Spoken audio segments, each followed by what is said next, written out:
have 5-10 minutes of your time, so you can Yeah. tell us about Michael Dyson, and we can get back to what we got to do. Okay, it's real simple, guys. It's not like I follow everything that Michael Eric Dyson does, but unfortunately, I've had a situation. One of the very first articles that I ever wrote attacking a coon public figure was an article I wrote called Triflin Dyson. Triflin Dyson. And that's because, Triflin Dyson. yeah, Michael Eric Dyson was dogging Coretta Scott King. You know, For real? yes, it was in Emerge magazine. And that's why, in the 90s, this goes back. And I Damn. raised so much hell with him. And I think he's an Omega Sci-Fi. He's a boule. Michael Eric Dyson. Michael Eric Dyson wrote this really nasty thing in Emerge magazine about Coretta Scott King when Coretta Scott King was trying to handle business. I mean, not so much for the younger kings, but I think Coretta Scott King, she needs some damn money. In fact, the boule never wants anybody black to have money that's not in their shit. So he came out trashing Coretta Scott King. I wrote a piece denouncing Michael Eric Dyson. In fact, I was not allowed to go to chapel at Howard because they didn't want me to get in his face. You know, how dare you? See, Michael Eric Dyson doesn't respect black women. He's a liar. He's a fraud. My experience with Michael Eric Dyson is exactly 30 years old. My first experience is doing a pre-interview with Michael Eric Dyson for McNeil Era NewsHour, right around the first book he ever did. The first book that was going, and I was the person assigned to interview him, to get questions and get the background information. So when he was interviewed by maybe Charlene Hunter Galt or somebody like that, they would look like they actually had done the reading and knew what they were talking about. Are you understanding me? And the news thing, it's called pre-interviews. So I did like an hour pre-interview with Michael Eric Dyson.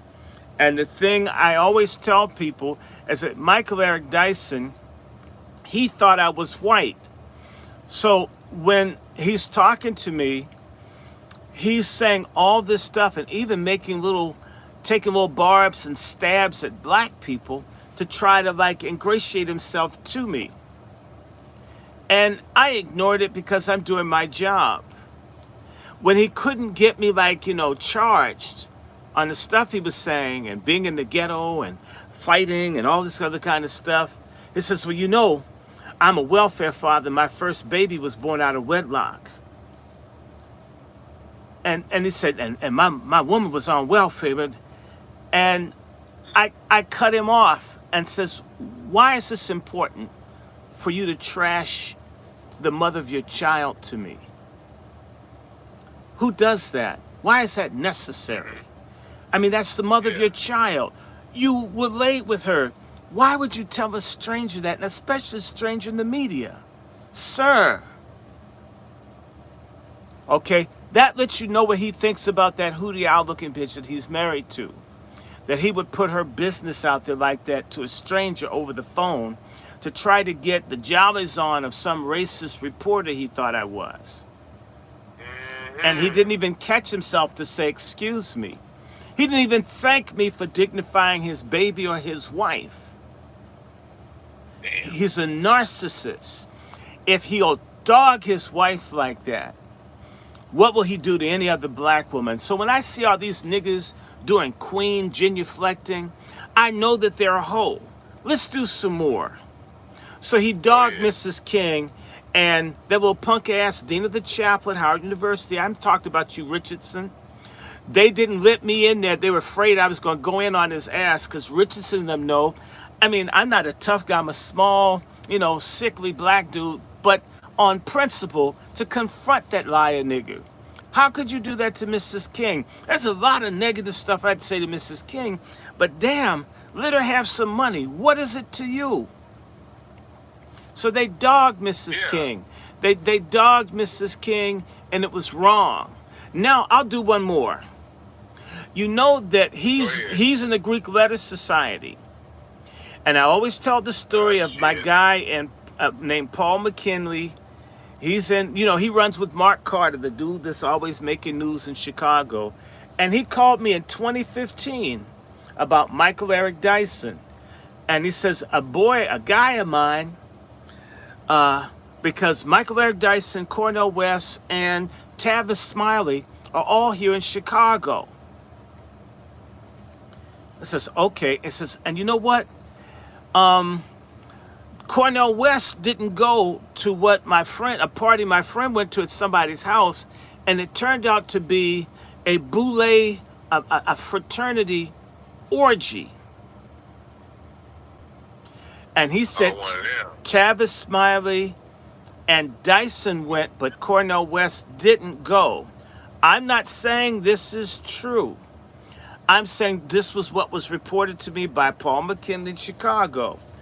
And I says, Paul, you know how I feel about the boule and the freaky thing, So, I mean, it's completely possible because everybody knows that Michael Eric Dyson tries to screw everybody. There's a woman, she teaches at San Francisco State University. I think her name is Donna Lisa Fisher. I think she's gay now with the woman, but she was being hounded by Michael Eric Dyson. And anywhere you go, this guy, he begs for pussy more than the. Oh man, I'm not gonna put anybody's name out there. But No, I no, got a no. I'm homegirl saying here that in LA that Michael Eric Dyson was he was movie women he's allegedly with. he hounds people that don't even want him. And so don't tell me that you respect women because you're married. You cheat on your wife. You're a serial adulterer. It's alleged you went to a orgy where there were men only. I didn't say he went. And what I said to Paul McKinley in 2015, Paul, I don't know. I wasn't there. This is what you're saying. Paul gets names confused. Maybe it wasn't Michael Eric Dyson.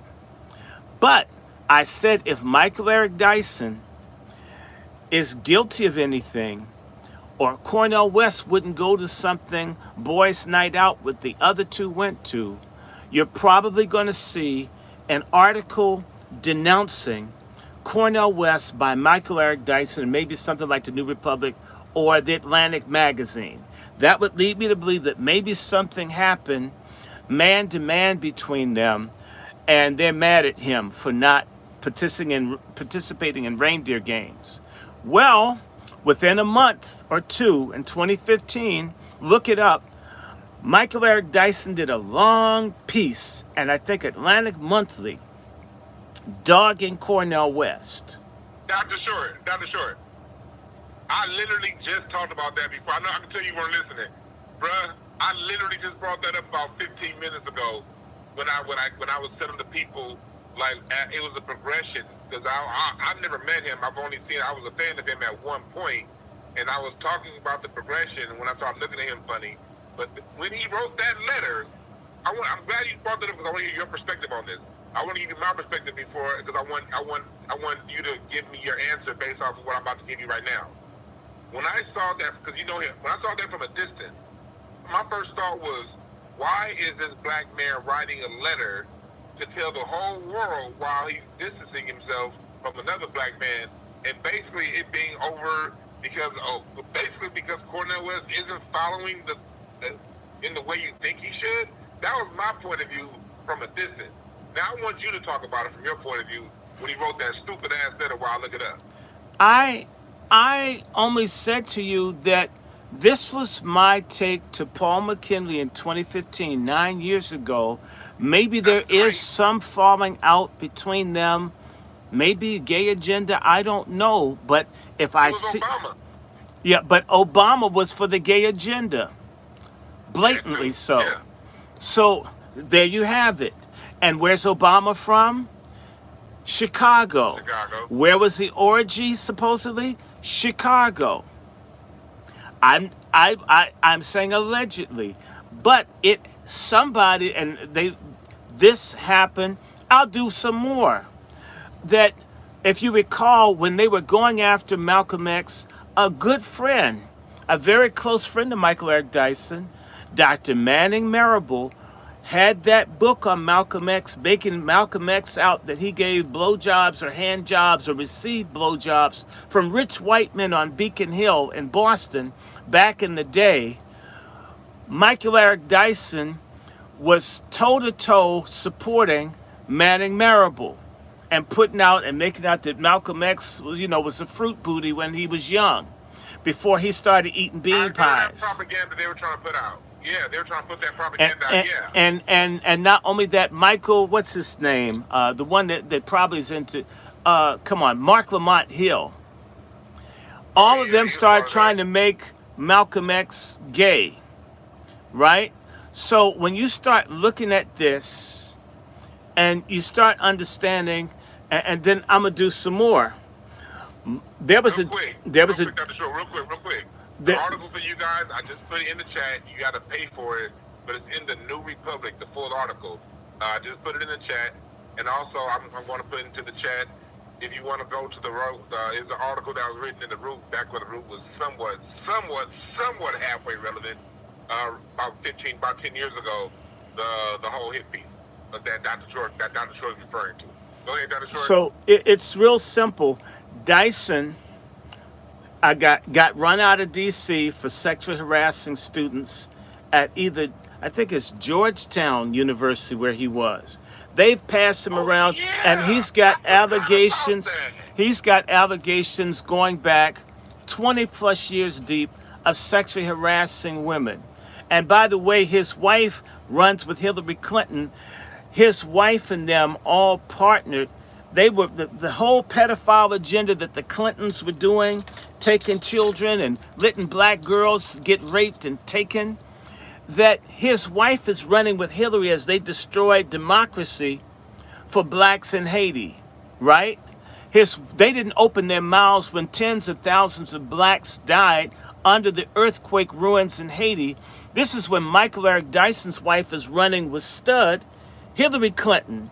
And by the way, you never see him with his wife. And if my wife looked like that, if I had one, you wouldn't see me with her either. This is obviously, and she's probably a Delta. She's hard enough to be a cinder block. And she's supposedly a woman preacher.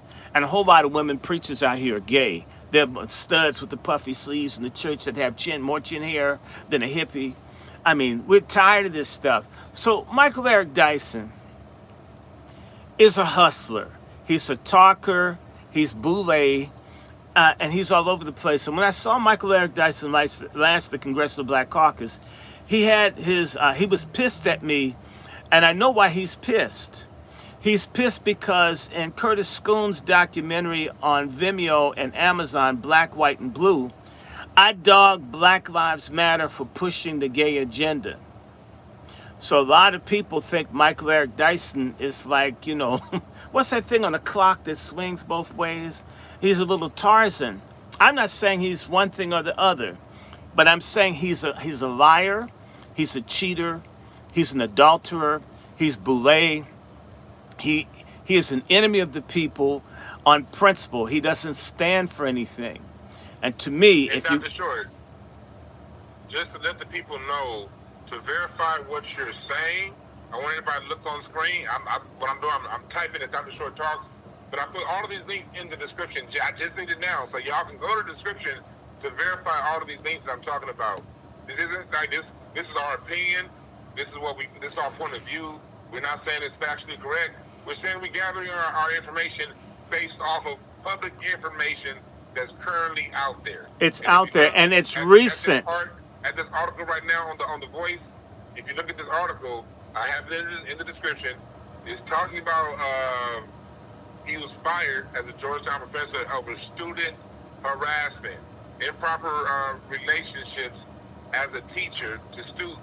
And that right there, this is something that I just found on the first page on Google. I'm not saying this all the way right. You look, these are allegations. He hasn't been proven guilty of anything, but these are some allegations that tend to. Here it is right here. It says Dyson was accused by multiple black women of sexual misconduct at Georgetown University, where he was a professor of sociology from 2007 to 2020. So what Dr. Short is talking about It's something that's already out there. We're not saying he's guilty. We're not saying he did it. This has not been proven in the court of law. But we're bringing this up because he did this video talking about how much he loves and respects black women. So we're just putting it out there, some of his track record when it comes to black women. Go ahead, Dr. Short. Tell them what you want to say. Go ahead and close it out, and then we'll get ready for the Tuesday. I want people to understand this. One, there's nothing wrong with praising black women. There's nothing wrong with complimenting. It should be sincere. We should be, at least some of the time, real about what we say and what we do. You will see the people in the Boulay are never real about anything. He's probably with Kamala because she's a hoe. I mean, okay, a nut doesn't fall too far from the PP. Yeah. Damn right about that. And remind everybody you can find me, you know, in spite of whatever's facing me, I'm on the Angry Black Men's Book Club. And I love Dewan B. Hold on. Let's say that one more time. Dr. Short is on Angry Man's Book Club. Angry Black Man's on YouTube. Angry Black Man's Club. I thank you, Brother Dewan, my friend in Tanzania. He knew all about you. So we went to Howard together. Yeah, and everybody knows that these Boulay people that they put up before you, they're fronts, they're liars, they never take a stand on anything. And I'll say this finally, in that documentary called Black, White, and Blue, Michael Eric Dyson would not talk about the issues with Black Lives Matter. That's how I got in the documentary. He's a dishonest man. He is a deeply flawed, dishonest man who has access. And you can tell him I said it. And I'll tell you, thanks to people like Dewan B and others, we're raising so much hell. We may actually see the Boulay collapse this year, in particular at the Democratic Convention and this AME, African Methodist Episcopal Church Conference in Columbus, Ohio, where the Boulay-controlled African Methodist Episcopal Church may go rainbow and Skittles. I'm done, brother. Yeah. And that's Angry Black Man's Book Club. Thank you again, Dr. Randy Short. We'll talk soon. I'll call you later on. All right. All right. That was me with Brother Dewan B. Okay, guys. It's 1:41, and I'm just going to stay here because you know that we're going to have Pat Talk within minutes. I might change my outfit or whatever or grab something, but we're going to come live. Pardon me, guys. There's some real issue with StreamYard. Everybody that's doing these lives and so forth that's telling the truth is experiencing challenges. So, you know, understand something. We're going to keep doing this. Now, I want to say hi to everybody on here. Earth Angel, Life is Shy, Sister JD, Sister Quiet Scales, hi Melanated Brown, everybody, all 25 of you, and the 3 over here. I see Melanated Browns over here. Who else? So we're going to do Pat Talk in a few. It's going to be very interesting. I probably will be doing some lives. I'm feeling okay, but oh my God, I've got grave news for you guys, but not completely bad. I want to remind everybody that the Patriarch Summit is the 24th. Please remind people, moderators, that they can tune in. We're going to do it next Saturday. We're going to make it somehow. I, again, encourage everybody to do thank you. I can't wait. I feel great, guys, but y'all need to remember, oh my God, that was an interesting trip to the hospital. We may even talk about that today. I've got 2 shows to do, so there's one at 2, there will be one at 5. And Oh my God, I'm going to be doing a show.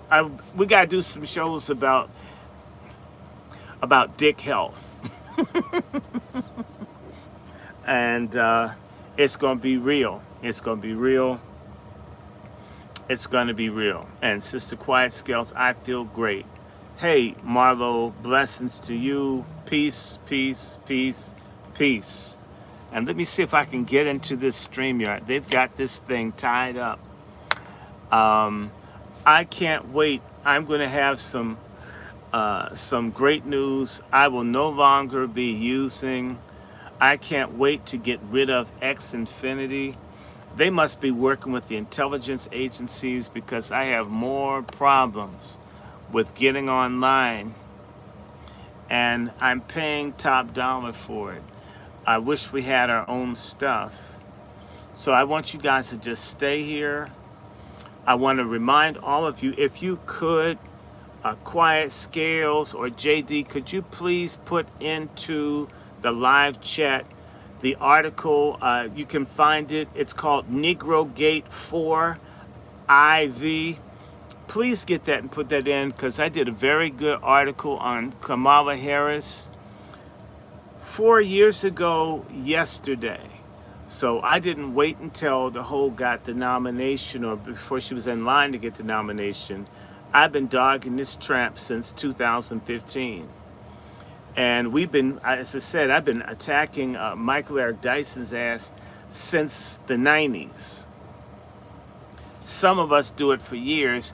A lot of our people are behind the curve. We need to move faster. By the way, Sister Miriam and all the others, I absolutely want to thank y'all for showing up. We're going to have a hell, I repeat, a hell of a show today, really. And so we're going to be doing Pad Talk, and after that I'll be doing a show with Brother Smallwood. It's just a lot of things that are coming. Anyway, how do you guys feel about Michael Eric Dyson? I didn't say anything that wasn't true. Why would a man dog the woman and his first child, make it out his first child's a bastard, over the phone to a stranger? I don't think that that's right. I don't think anybody deserves that. Denver, Colorado. Jesse Paris or Che Nkrumah, could you write me personally? I'd like to have your email, Jesse Paris. My email is DrRandyShort@gmail.com. Oh, wow, look at that. Oh, my God. I think I have a white supremacist on here. Let me help him. Hey, Bob. Hi, racist.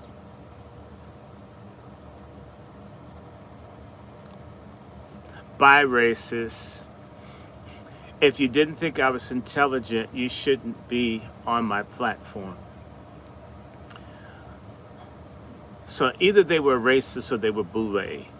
So take your fruit booty ass to hell with all your other line brothers.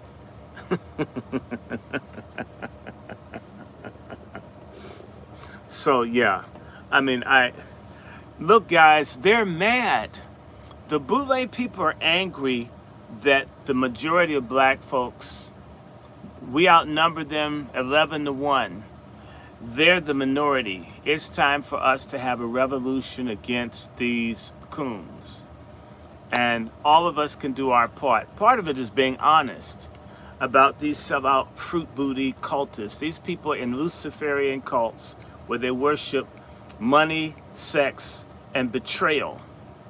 And you can see that, by the way, all these people got behind Kamala Harris's, or as I call her, Holocaust Harris.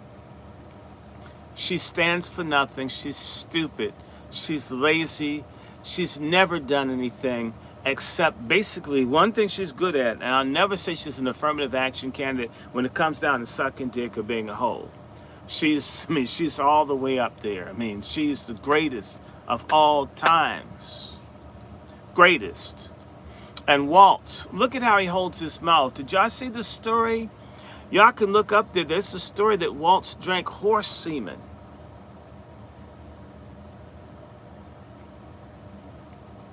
What kind of man drinks horse semen? What kind of man wants to make a state a sanctuary for you to hack off the penises of children, to stitch up the vaginas of girls, to cut girls' breasts off? What kind of man are you? And he's a sports coach. We had another pedophile sports coach named Dennis Hastert from Illinois. He was the Speaker of the House. I had an opportunity to work for Mr. Hastert a couple of times. There was a young guy, I can't remember his name, but this young black guy, nice looking, lived in the same dorm as us at Howard, and he was around Hastert, and then all of a sudden you don't see him anymore. Last time I saw him, he was walking with Hastert, looking down his nose. I'm with the powerful, important white person, and you're back there busting dishes. Yeah, and he's probably busting your ass. I can't remember his name. It'll come to me. It'll come to me. But Dennis Hastert was run out of Congress, and he got charged for some sexual harassment stuff in 2015. 9 years ago. I told people 10 years before it happened, Dennis Hastert is a pedophile. And I'm telling you, this guy, Tim Waltz, I get a strange vibe. The way he holds his mouth. You know, your muscles have a retention memory. I think he's used to having something in his jaws. And I also challenge you, and maybe in his jaws too, I challenge you to take a look at the children. Kamala Harris's daughter looks like Harry Potter on meth. It may be a man, it may be a boy. And if you look at Tim Waltz's younger son, that boy looks traumatized. I can't prove it, but that's how I feel. These are the people that get up there. You have to be into this kind of stuff. And that's what let you know that some of these black people that get these positions, like Oprah. Did y'all hear about Gail? I called her Male King. Her house getting raided. This stuff is coming down. This has been coming down, coming down. These people who betrayed us, who are for evil, for deviance, for nastiness, they're going to get caught. And we know that Trump is a hoe, okay? We know that Trump is a hoe. We know that Trump is a hoe. We know that Trump is a hoe. But I'll tell you something. I'd rather a person who's shown themselves able to do the job, who is a hoe, get the job, than a hoe who can't do the job that they're doing, get a bigger job. She doesn't need to be kicked upstairs when when she's fucking up downstairs.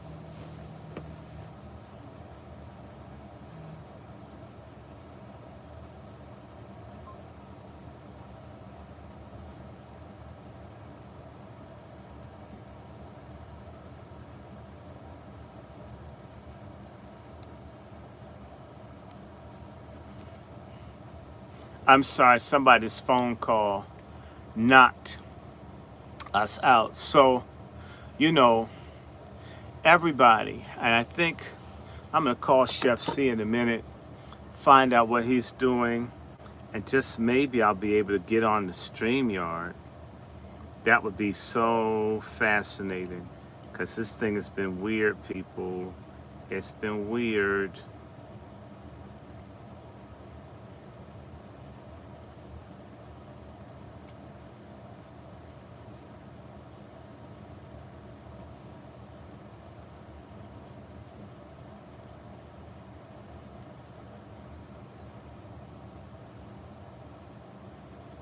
Let me call this dude up.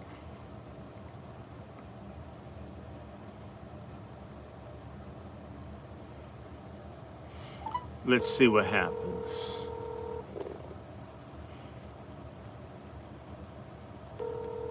And let me see if I can catch Mr. Chef C. And it's gonna get better. What's up, Dr. Short? Okay, hey, look, can you call Chef C? Because we're supposed to be doing this damn Pat Talk about 2 o'clock. Reach out to him, and in particular, tell him to text to this number. You got this number. Make certain he does that, because I'm already doing live. We're talking about that sorry-ass Michael Eric Dyson. Yeah, I heard you on DeLon's show just now. Yeah, well, did you feel good? Oh, absolutely. Okay. You ready? Okay. No, he told the truth about his ass. I don't care. I'm going to text him now. These bootleg niggas don't provide jobs or do nothing for us, no how. Don't be afraid to talk about their raggedy asses. They betrayed us. Eventually, it won't be talk. They'll miss people like me who's simply discussing their ass. These young people are crazy. These young people will put hands on their asses. See, you'll miss people like me calling your ass out. You're gonna have these young motherfuckers, they're gonna ride by your house, man. I'm gonna leave some caps on your front step. Y'all need to stop betraying us. This shit has to stop. Hold on, I'm getting a message. I'm getting news. I need to pull this thing down for a second. I'm getting news. I'm getting news, y'all. I'm getting news from California, or from let me see what's he saying. Hold on, let me call his ass out. Let me see what happened. Something happened, y'all. Y'all gonna get a news flash. Hey, my buddy. Okay, yeah, I'm on a live. A white woman to you up in Minnesota. How's it going? Oh, shit, I love it. Oh, it's going great. We just got back from an event last night up in Nevis, Minnesota. We're hitting all these pockets where they ain't never seen a black man, and we want to think that they be racist. They ain't racist. That's why 75,000 plus voted for Royce on Tuesday night, and our name now will be on the ballot right up underneath Trump going into the November 5th election. Okay, so is he the nominee? We will. Yes, it's us and Trump. Okay, all right. So you're going up against. So Tariq and him need to connect. I tried to get on with. He's on X last night, but he got so many followers, and it was hard to get. Well, look, say, I'm doing two lives, right? Mm-hmm. And I got to do this one. I'm waiting. That's why I have Quentin reach out to Chef C, get his ass on the phone, and figure out when we're going to. But I need to ask you, why not call me later tonight or when I end this one? But I do one at 5. I don't know how long Pat Talk's going to go. But I will reach out to Tariq. Send me something like an email or a text, and I'll flip it up to him. And I'll flip it up to some other people. Yeah, and send him some of the photos so he can know about Royce, because they have a strong platform. Royce is all over. He's doing the war room. Right. Does he support reparations? Yes. Okay. If you're for motherfucking money, I don't have a problem. I'll call him. Tariq needs to know about him in Minnesota. So we need to get the black vote. Right. That's what we're focusing on, getting the black vote. All right. And so the Hispanic vote down here in Minneapolis. I'll treat you white. I'll treat you white. I'll treat you white. So send that to me. Send it to my preferred email, which is DrRandyShort@gmail.com. Okay, send it. Send me I can't do that. I'm doing something now. I'm doing a live stream. I interrupted it to take your call. Do something for me in this. Right. Hold on. What is it, Randy? It's DrRandyShort@gmail.com. Randy, just like that? Just like yes, it's real. It's simple. Even a moron can get my email if they're listening. It's DrRandyShort@gmail.com. Okay, SHOG.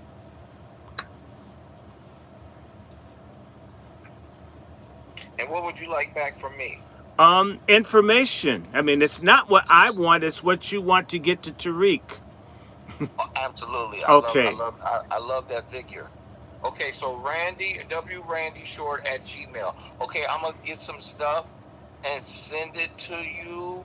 And I'll forward it to Um, Tariq, and and they can Google, and then he can Google. You know, his stuff's all over the internet too. Just Google Royce you know, Wright, and yeah, maybe send him to, Tariq's to, just send it his link Tariq's to his website. Tariq isn't going to shop your website. You're asking him for No, something. not that. No, and just please put that in there. Say he's not asking to shop the website. He just wanted him to look at it for his own personal review. Right. To get an idea about So who he is. my thing we is, just would like to try to team up for sure. him to get votes. Well, in I'm Minnesota. telling you how they're going to want that. That's how I'm going to send it. So if you send me a package, I'll send a package. I had somebody from Black Lives Matter, and I'm not saying a shoot, and they had a real fucked up video that they were really proud of.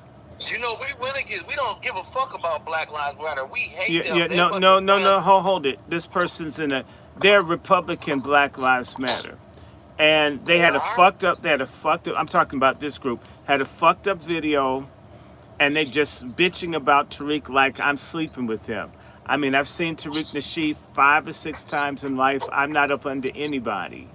Okay, if they take my call, they take it. They don't, they don't. But I exchange emails and texts, and I said to him, "Is this what you want me to send to Tariq?" Yeah, man. And he's all ganked up over his mediocre shit that he had. And I said, "You know, Tariq is a filmmaker, and the guy's not getting a clue that the optics of your video is going to be a turnoff." So he was being dogmatic.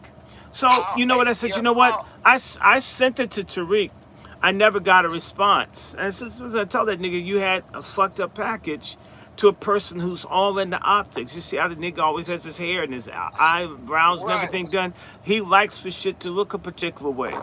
You give me something that's junky, I send it to a person that's all into optical stuff. With substance. But what's the turnaround time when he? I can't. I'm not his boss. I'm not his woman. Okay. No. It's not like I'm Kamala Harris and he's Willie Brown and I got some hold. I'll send it.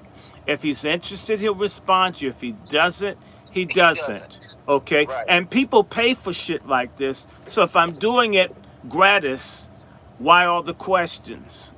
Honestly, just saying. But I think it would be a unique partnership on both. Yeah, it's not what you think. You're asking him. It's ultimately what he thinks. It's bigger than you, and it's bigger than your team. I don't disagree with you, but you're talking about another person. We black folks often. I would have loved to got on there last night just to introduce him and tell him about the fella young Russ. He doesn't like for people to promote stuff on his platform. So if y'all want something, reach out to him. And in fact, he's a businessman. Y'all got an advertising budget. Give him a few dollars. He'll do all kinds of shit. Okay, free. Y'all not free with white people. We shouldn't be free with black people. That's slavery. When shit's free, it's slavery. Absolutely. So I got to go back to my show. Email me. Instructions have been given. I have 45 witnesses that I said yes, and these are the ways I do it. Let me let you go. But I'll do that, and I promise to send it. Yeah, we just see what happens. Okay. I mean, it's nothing to lose, but everything to gain. Yes, sir. Sides. That's on right. Both sides. That's right. Yeah. Okay. All right. Thank you, brother. Yep. Okay. Now. I should have sent C a text and told him to send the link to that phone number. Okay, and did you call him? Yeah, and now, mind you, do you understand that we have to tell a lot of black people, we don't realize we disrespect one another. I mean, hell, people pay for shit like that. Chef C started the show because I'm looking at it on YouTube. Okay. Well, we're... I'm logging in myself. You want me to send you I have the StreamYard link. Then send it. Treat me like I'm white. Yeah, because he emailed it this morning. Hold on. Yeah, let me do something.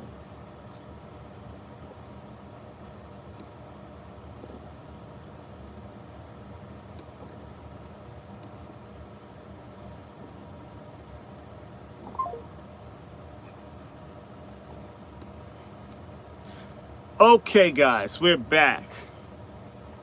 Let me see. I hope I hung that thing up.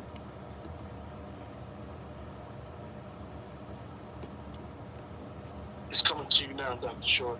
Okay, man. You know, you're such a white man. I appreciate you. I'm going to see you in the broadcast. I'm about to join the Okay, y'all. We're about to do it. Okay, y'all. We're going into the StreamYard thing. Okay. And they can't stop me. They can mess up my Long live the king. Reparations on the ballot, let freedom ring. Long live the king. Long live the king. Reparations on the ballot, let freedom ring. Long live the king. Scared to death, Negroes are my enemy.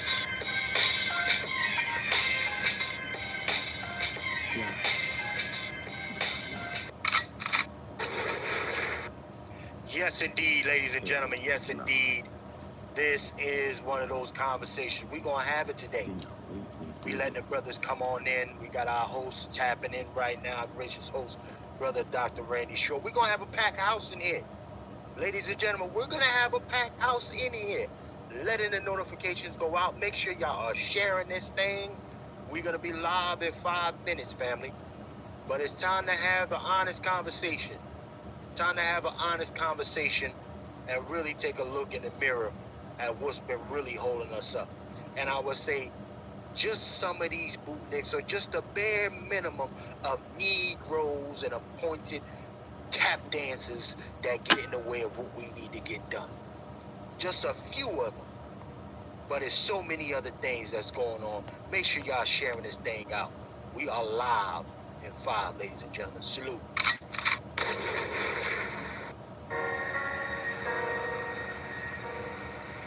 D. Jenkins for president.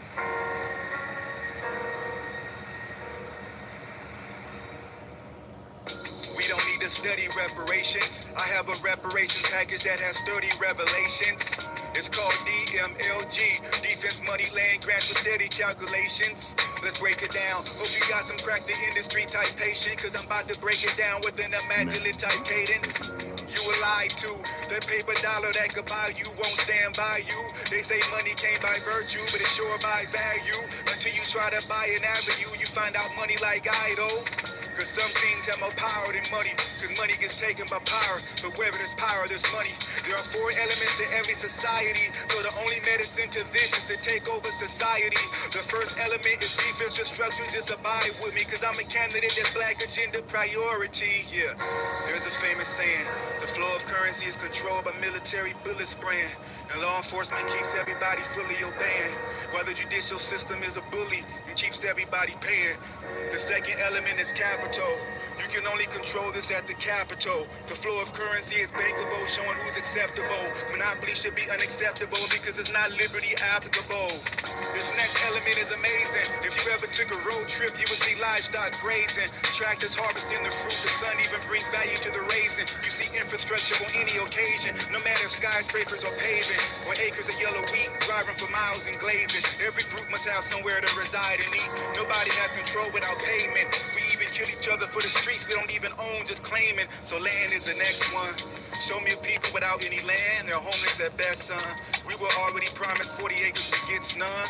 A land mass larger than Texas, if they gave 40 acres to each one. They took so much land from us, but they gonna give it back just like Myrtle's Beach, huh? Not without murder, a grave ditch and a gun. The lack of resources would turn the bitch out of a nun and bring Lucifer to the mountain to tempt the Lord out of a son. And finally, we're at the last one. The last one will be grants. The last element is having access to finance. Without access to capital, you don't have a chance. What's the point of living in the world's richest country, eating out of some cans, and X'd out $1 billion plans? So I just define reparations. The $30 trillion down payment demands reparations. Scared to death, Negroes are my enemy.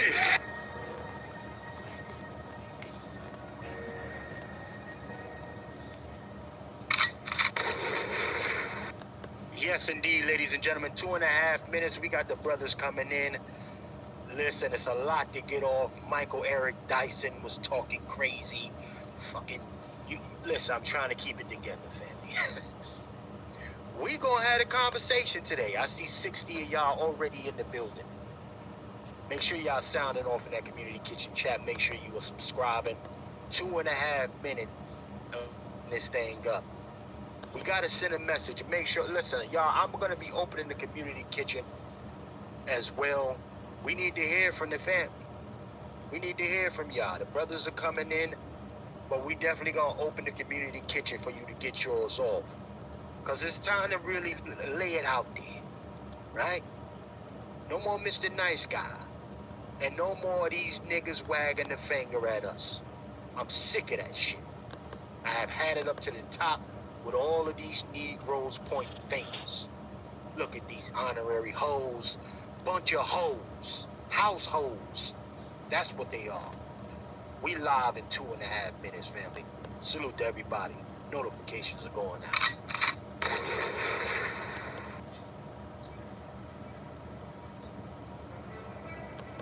Dion D. Jenkins for president.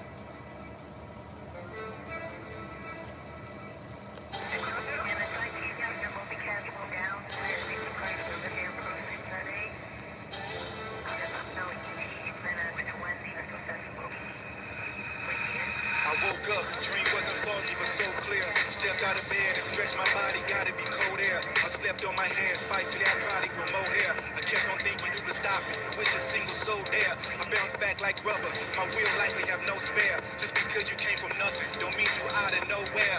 My January decision to witness the new year. I kept 2020 vision, there was no reason for eyewear. This election was crucial. If I didn't get elected that second, I reckon the suffering I just double would definitely quadruple. We bottom class, permanently pupil. A woman shaped like an hourglass, now selling pussy on Google. What will we do for approval? How many more generations gotta suffer just cause their parents when I stand up against Pluto? Maybe all you ever eat, you can't get nutrients from a noodle.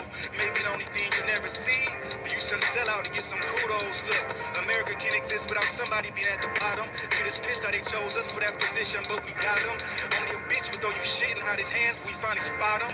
And only a ditch could keep a circle, you to fall in and hit the bottom. We come from the bottom of the economical tone pole. In our bosom, you can find an economical bullet hole. Not a prison, you can find a systematically converted gold. They took a library out so they could never prefer to know that it was a bunch of life was out debated hard. The dream wasn't foggy, but so clear. Stepped out of bed and stretched my body, gotta be cold air. I slept on my head, spitefully I probably grow more hair. I kept on thinking you could stop me, I wish a single soul there. I bounce back like rubber, my will likely have no spare. Just because you came from nothing, don't mean you out of nowhere. My January decision to witness the new year. I kept 2020 vision, there was no reason for eyewear. This election was crucial. If I didn't get elected that second, I reckon the suffering I just double would definitely quadruple. We bottom class, permanently pupil. A woman shaped like an hourglass, now selling pussy on Google. What will we do for approval? How many more generations gotta suffer just cause their parents when I stand up against Pluto? Maybe all you ever eat, you can't get nutrients from a noodle. Maybe the only thing you never see, but you shouldn't sell out to get some kudos. Look, America can't exist without somebody being at the bottom. Get us pissed how they chose us for that position, but we got them. Only a bitch would throw you shit and hide his hands, we finally spot him. Okay, everybody. Only a bitch could keep a circle, you to fall in and hit the bottom. We come from the bottom of the economical tone pole. In our bosom, you can find an economical bullet hole. Not a prison, you can find a systematically converted gold. They took a library out so they could never prefer to know that it was a bunch of life was out debated hard. Dream wasn't foggy, but so clear. Stepped out of bed and stretched my body, gotta be cold air. I slept on my head, spitefully I probably grow more hair. I kept on thinking you could stop me, I wish a single soul there. I bounced back like rubber, my will likely have no spare. Just because you came from nothing, don't mean you out of nowhere. My January decision to witness the new year. I kept 2020 vision, there was no reason for eyewear. Scared to death Negroes are my enemy.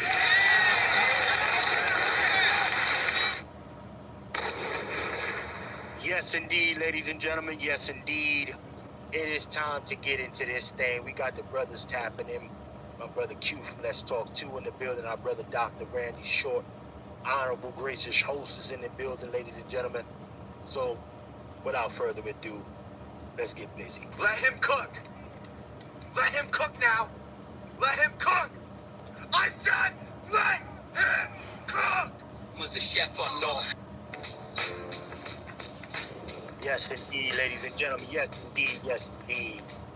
We got a couple appetizers for y'all to do. But if you're here for the first time, this program is brought to you by Little Film from the Soil, Black American docu-series where we travel all around the country, waking up the culture, cuisine, and of course, Black American grassroots advocates in pursuit of repair and justice. And of course, your meal is going to be served up out of the community kitchen here, ladies and gentlemen.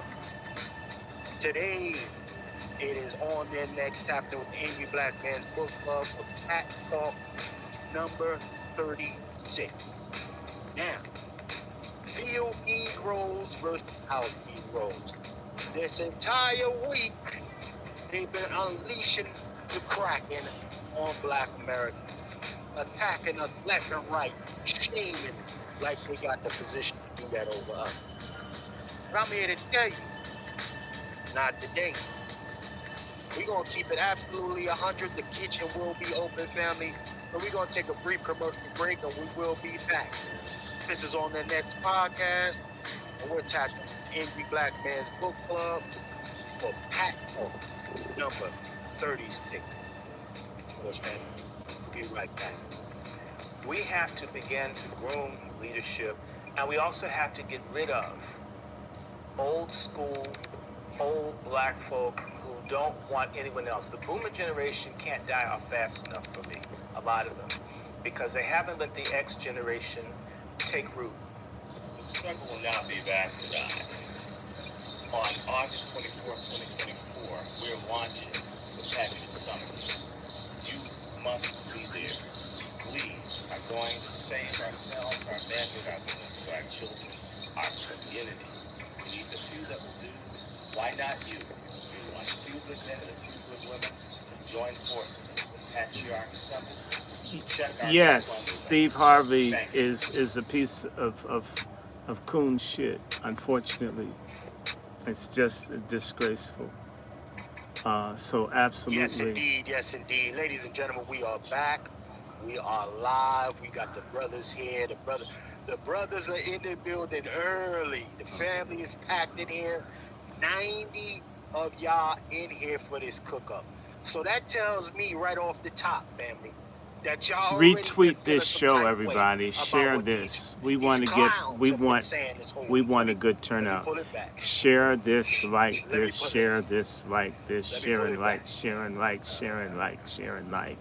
Move this So around. it just tells me that y'all all on the right type of time today, family. And Everybody got the right energy. the StreamYard is Now, we need to working, make though. sure it's Believe loud. it or not, after It's all of the loud. difficulty. Because I'm telling any one of these niggas that y'all see in this thumbnail, I got no problem going fade for fade with any of these niggas. And that's a fact. But let me go through we got an announcement real quick, ladies and gentlemen. Man, is why. You know, we might just cut the nigga shit all together and go straight into this. But let me do the announcements first, ladies and gentlemen. Patriarch Summit, we're a week away, ladies and gentlemen. We're a week away from the Patriarch Summit. We want y'all tapping in. Make sure y'all are ready to go. Patriarch Summit, a week away. patriarchsummit.com. Go to the website, book your ticket. Right? If you're there, you want to make a Can contribution you put the to our Patriarch GoFundMe Summit efforts. It will in be virtual. the You chat? don't got to flute yourself Moderators. out. It's all good. Just tap in. And You get the Ricky, link I and call him everything, Dickie and it's Smiley. going to be of value to you. Steve Not just a Hartley, bunch of folks echo bald-headed chambering and ass. talking about what was me. No, we're providing resources and collective efforts toward some kind of repair. Well, not even just repair, but productivity, ladies and gentlemen. So definitely tap in, patriarchsummit.com. Next Saturday is going down 11 a.m. All right, make sure y'all tap in. So if you got to get your drippity drip, if you need to get your drippity drip, ladies and gentlemen, go to Please share it, share it, share it, share it. Black American We're Heritage about to flag, go into it, hot everybody. versus limited So this editions. is Go ahead and Pat get you Talk, prepared. what, Very 36? fly, very drippy. We've done a lot Also, of while you're these. there, go ahead and peep the Black American Heritage flag aprons. Very drippy. Go ahead and get you one of yours so you can spend a block for Black August cooking that proper barbecue, that proper ribs. You understand? So come on in. And Don't hide. without further ado, let me Don't just hide. get in the community kitchen chat, see what family members is in here already. Y'all already know how I get busy. If you're here for the first time, you're going to find out. So, If you're and here for the Jesse, first time, you're going to Paris, find out. Let's see did you who's in the email me building. so I have a way to If you're in the contact you? community There's no kitchen, reason that we sound can't off, trade family. emails. Peace to Anybody my sister, following, Black Native. I talk to In the the people building. Salute, sis. that What's watch happening with you, these. We sister do Black communicate. Let me see So who if else you is in want, here. Who else let's is in chat. here? I would love Yeah, to know some today is people the in cook-up. Denver, because My I'll be sister out there at DW some in the point. building, as usual for the salute.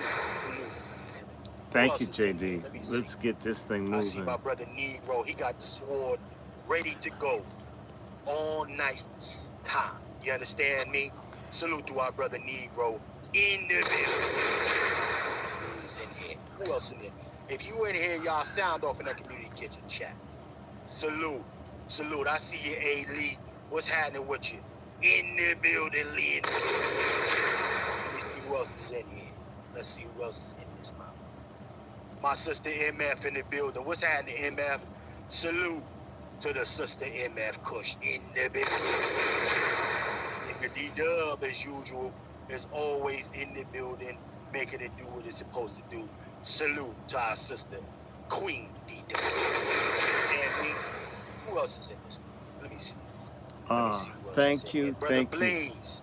What it look like, Brother Blaze, in the building, checking in. I see you, Brother Blaze. Who else is in here? Let's see who's in the motherfucking building right now. You understand me? Okay, thank you. Sister Black Name was popping. Brother Vader. Vader, check in, man. Check in. It's going to be that conversation. Deborah Sankofa. It's going to be that type of conversation. Get your lick off. Anybody in the crowd, you need to get your lick. Cheryl, Tap in. I'm dropping Kamala's a hype. You understand? Hey, Salute to Brother JD, Vader. can you put that Kamala Harris article from Pace my brother News Next in the Level. chat for me? Salute the brother Next Level Or in the can you building, do y'all. it? Salute to that brother. Hey, brother Next Level. Fire content creator right there. Let me see. Who else? Who else is in here? My brother Q. My brother Cut the Check is in here. What's happening with brother Cut the Check? Salute, brother Cut. Final people. I think we got everybody, Fanny. But I gotta go to the panel right off top. Let me go to the panel, man. Because we got the brothers in here. They've been feeling some type of way all week. We dropped it. We normally do maybe 2 broadcasts, ladies and gentlemen, but we dropped it to 1 because we all been trying to deal, gotta handle some shit during the week. However, the brothers are in here full throttle, so I'm just gonna go say what's happening with the brothers in the building right now. Let me start with my brother Negro. Brother Negro, what's happening with you, sir? I see you in the kitchen right off top, sir. What's happening with you? Oh man, I got that stop there. Oh man, I'm in Biden's backyard, moving around. I'm gonna get those pictures. I'm gonna get those pictures of that the FDMD thing going on. Give me a second. Keep your head on the table. You out there in Biden's backyard. Keep your head on the Oh, man, I'm already getting attacked by the shells, family. Already getting attacked by the shells, man. They telling me what you talking about? You ain't voting for Biden's successor. What you talking about these D9s here, young boy? Oh yeah, they really on me about this, family. So please keep me in your thoughts and prayers. Please keep me in your thoughts and prayers. Salute to the Negro, ladies and gentlemen. Let me go to my brother Q. Q, what's happening with you, Q? Good to see you, man. What it look like, Q, for Let's Talk 2? They're lining up on the guillotine to be slaughtered.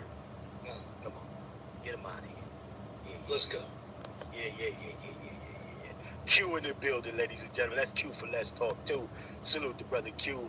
And ladies and gentlemen, if you didn't know, now you know. The wolf is in the building.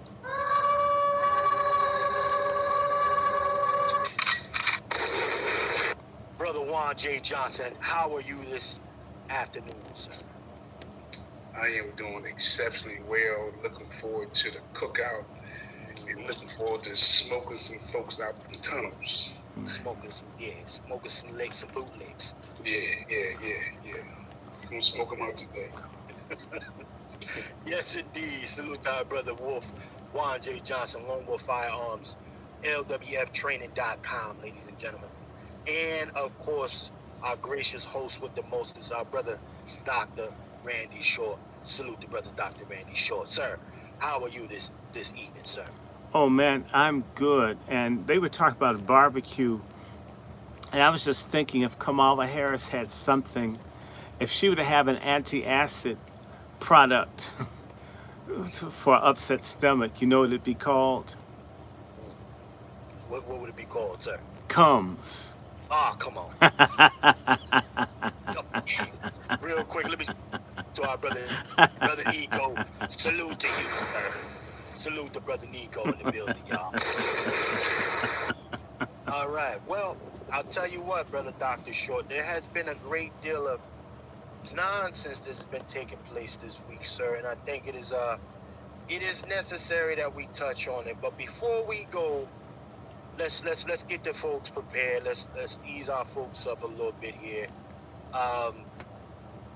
For those of you who haven't seen the story out there was a sister, unfortunately. Okay, there was a sister, unfortunately, who let me bring this up for the brothers.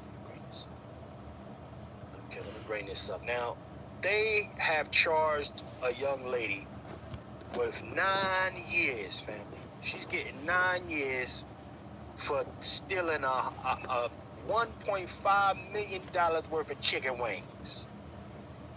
1.5 million. Come on, man. Family. $1.5 million stealing $1.5 million worth of chicken wings getting stolen out here. I'm not mad at her. She's in shape.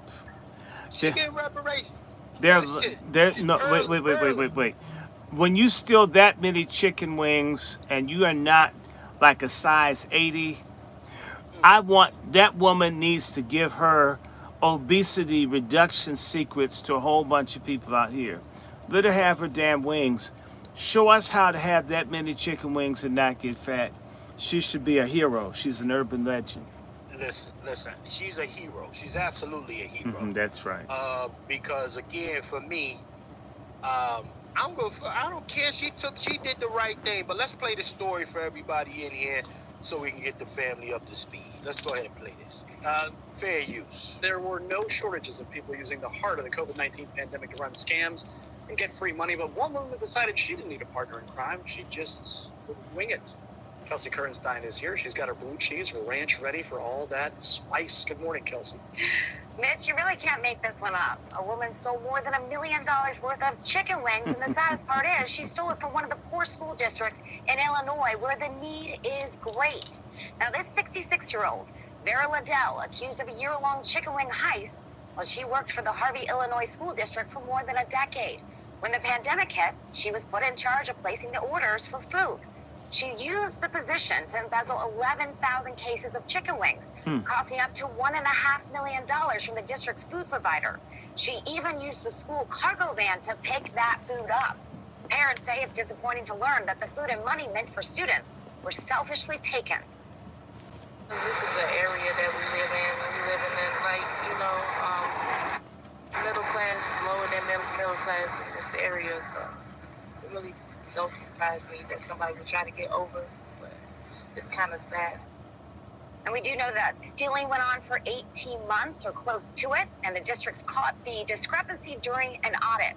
But what happened to all that food is anyone's guess. No one as of now seems to know what Liddell did with all those chicken wings. And doggone it, that's what I want to know. Where did they all go? All right, Kelsey. Thank you. Shut the hell up. Listen, salute to that sister. God damn it. Salute. Where's the smoke at for Brett Favre? Brett Favre stole from one of the most poor Hold on, Negro. Negro short already out. Hold on, Negro. You're going to have plenty of time to get it on. We got a whole episode for you to get this thing going. But again, that sister's a hero. That sister's a hero. I don't give a fuck what nobody talking about. Yeah. Because again, we are looking at a situation here where she took from the district. If the district was so concerned, they do a better job of taking care of them kids in that damn district. That sister's a hero in my eyes. The hell you trying to? And then now you got these lilies over here. Ha ha ha! The chicken wing. Chuck it and get your silly ass out of here. Cause I bet if she cooked them damn chicken wings, these two pieces of shit here be lined up to go get that damn chicken wing from that sister. Cause they know we the only ones that know how to cook the shit. We the only ones that know how to cook the shit properly. God damn it. Yeah, wings and flats. Yeah, drums. Listen. But salute to that sister, man. Salute to that sister for getting her lick. And of course, you know they got to do what media does. Find the only melanated, because I don't even know where my brother Negro at. I don't know what that other chick in the car's lineage is. You know. What was her hairline saying? What was her hairline saying? Oh, wait. See, they cover the hairline, family. They cover the hairline. They know what type of time we're on. Yeah. You know, lemon pepper, messing the lemon pepper up. Let me go to the brother Wolf real quick. Let me go to the Negro. First and foremost, was she in the wrong, brother Negro, for taking this 1.5 from the school district? I don't feel like she stole from the kids. However, she got her lick back from that district. Two different things. What say you? No, I don't think she should be even charged or anything. They have not yet charged Brent Favre. Brent Favre stole from one of the most poorest districts, and it seems like they're pushing that black on black crime narrative. That black on black crime narrative. And I'm not feeling the way that this was framed up and them yucking it up and saying it was chicken wings, this, that, and the third. Right. That's kind of my problem with that. And yet still, they have not charged, as of right now, Brett Favre, and his ass is not in cuffs, and he's not off the NFL Hall of Fame. All right? But Negroes still want to watch the NFL. Right. See, so yeah, I'm about to start cooking some gumbo today, because that really gets me upset that this black woman can show her little or this melanated woman, because if you're off code, I don't care if you're from the lineage, if you're off code, if you're off code, right? Wait. Then you're not black. I'm pulling the Joe Biden card right down the Biden's back door. You're not black if you're speaking against our interests. You're not black if you're selling out your brothers, even if they're wrong or right. I'm going to hit you with that 50 Cent wrong. Even when I'm wrong, I'm right. That's how we need to be. And if you're not on that type of time, then this ain't for you. This ain't for you. Right. Well, salute to the brother Negro. I'm going to go through the panel, starting from right to left. Let me go to my brother Juan J. Johnson. Now, brother Juan, righteous act or criminal, sir? What say you? Both. Oh, here we go. All right, brother Juan J. Both. You know, so if you think about the pandemic, when we was under scarcity, food, products, this happened during the pandemic. Now, I haven't did the research on this, so I don't want to really speak on it because I haven't did the research. But from what I gather, 11,000 cases of chicken wings were stolen. 1100. 11,000. Let's put in perspective now. That's an 18-wheeler. Whoever has those chicken wings, I hope you enjoyed them. But during the pandemic, all bets was off. Let me be very clear. During the pandemic, when there was scarcity, when folks was running to get what? Lysol, paper towels, and food, all bets was off. But 11,000 cases, like I said, that's about 2 dang 18-wheelers. Yeah, I gotta say this, man. I mean, even again, you know, we're looking at it. Well, over pandemic for me, Brother Juan, and what I saw, niggas wasn't short on wings. They were short on sanitation and masks. And niggas wasn't short on wings, though. So we got to hear. I need to find out how was she able to distribute 11,000 cases of wings? That wasn't just a one-person job. She was probably giving it to a bishop. You know, that may be how she was paying her tithes. You know that stuff ended up in the church, you know, pastors' anniversaries. And they probably have a catering service and some other stuff. You know that this went around the community.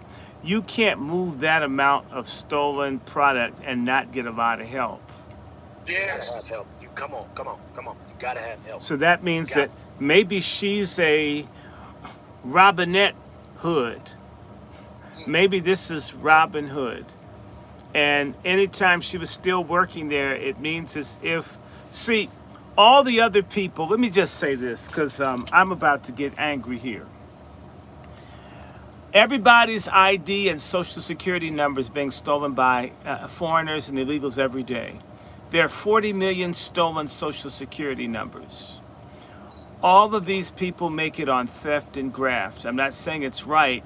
The only time that people want to go after corruption is when it's black, and in this instance, it's benign and black. I don't want the kids to go missing, but I'll say this to you. They've given more attention to this than the Somalis that stole almost $300 million worth of money and food from poor black kids in Minneapolis and St. Paul. It's interesting because this is a black American. I'm not saying that I want people to steal food. When I thought about this reminded me when my friend from India, we were at my church I went to, and the women were stealing the chicken wings out of the church kitchen. They only let you have 2, and they were taking whole trays home. People do this in food service and other stuff all the time. I'm not saying it's right, and it is criminal, but it's also reparational, and it's Robin Hood. And I'm going to tell you something. A whole lot of us made it because folks were grifting stuff all along. I don't like it. I'm not saying it's cool. I'm not going to steal 11,000 trays of chicken wings. But I will say, Illinois is the most corrupt state in the country, one of the worst. And stuff is stolen in far greater degrees. They did this story on the chicken wings, but they ignored the fact in Chicago up to 1,000 black children are molested every year, primarily by white teachers, and it's not news. To me, what price can you put on a child that's been molested? Right.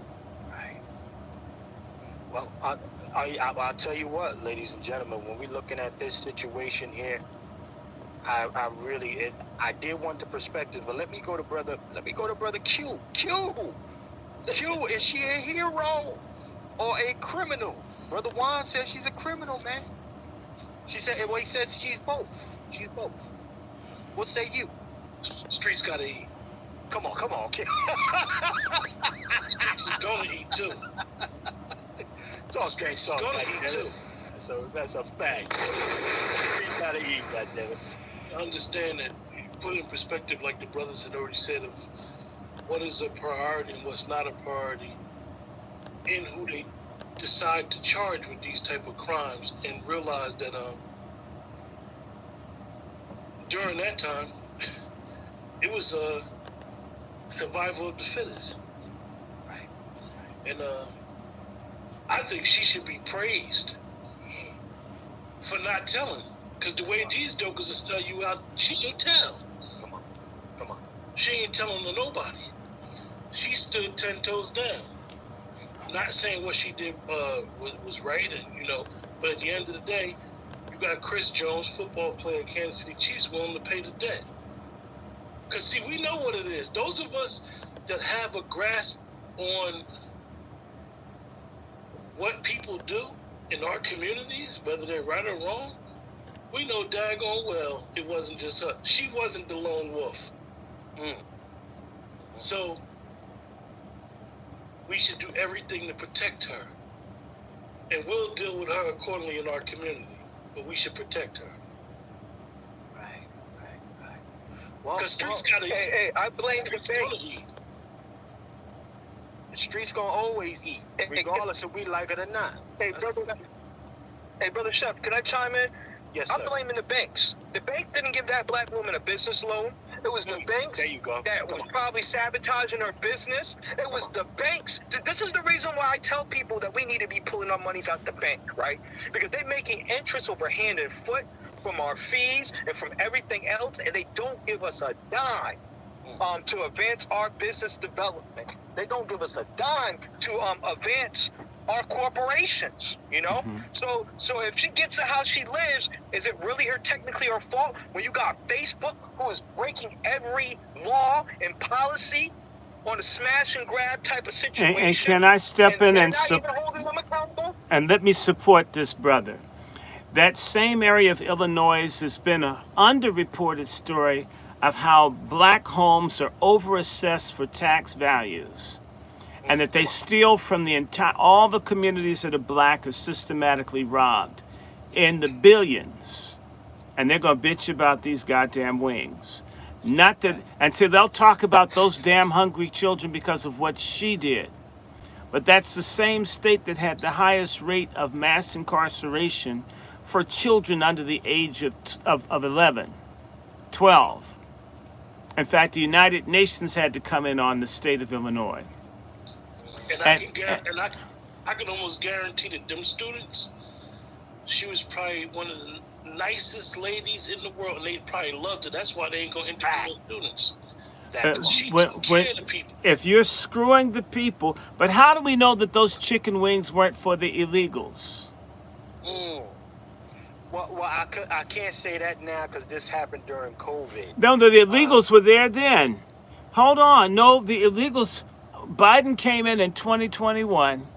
The whole shutdown, and no, the illegals are coming in. They're committing crimes, rapes, murders, everything, and nothing being done about it.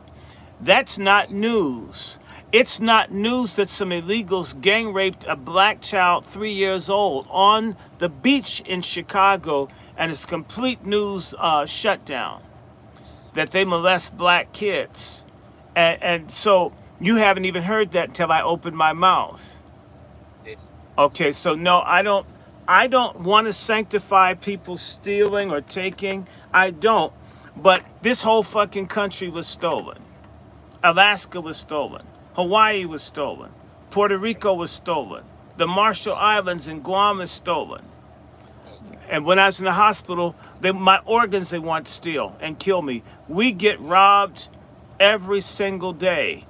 Credit redlining, you name it. It is a vampire state. How dare a tick bitch about a flea? Come on. But Chef C. Yes, sir. Yes, the thought of 11,000 cases of wings. You're a chef. Don't do me that. They wasn't all flats. They was the whole wing, Chef. They wasn't flats and drumsticks. They was the whole wing. And let's be honest, there is no way she did this by herself. Salute to that sister. Salute. Let me share with you what I think. Let me share with you what I think was happening. A supportive community to help her run the play for the community, because that's not by herself. Those chicken wings were in community centers. They were in churches. There's no way that wasn't shared. Obviously, that she's not big and sloppy means she wasn't eating them all. So it was moving around. The fact that no one's come forward to denounce her. See, when you've dogged the streets that Brother Q is saying need to eat, the folks will come out and call you. This is what's beginning to happen to Kamala Harris. She screwed people, no matter how much spin. We're going to walk all of them down. Yes, okay, sir. That's right. But for this lady, the silence. So was she a block? Was she a super mom on the block? Was she feeding and taking care of people? Notice nobody's come out and denounced her. Normally, when you commit a crime against youth, you commit a crime against the community, and you put a white television thing, puts a microphone in a nigga's mouth, they're going to sing. like Aretha Franklin at her peak. The silence says that she was helping everybody. Maybe those wings, maybe, let's be honest, because y'all don't, let me just help y'all. Do you know what they've been doing? They have these feeding programs all over the country where they feed the immigrant and illegals kids and give them food every weekend to take home. But these are not offered to black youth. You need to, this happens, this happens all over the country. It happens right here down where I am. So maybe this sister, I'm gonna back you up. They get the chocolate French pastries from Panera Bread. All of these companies help these illegals out, sir. You're absolutely right. they're feeding them, comes to our community. and not only that, down here, they put them ahead of the blacks for turkeys and everything else. By the time we come, it's all gone. So it's time that we fight fire with fire. You know I love Brother Juan, and I absolutely don't want black lawlessness, black on black lawlessness.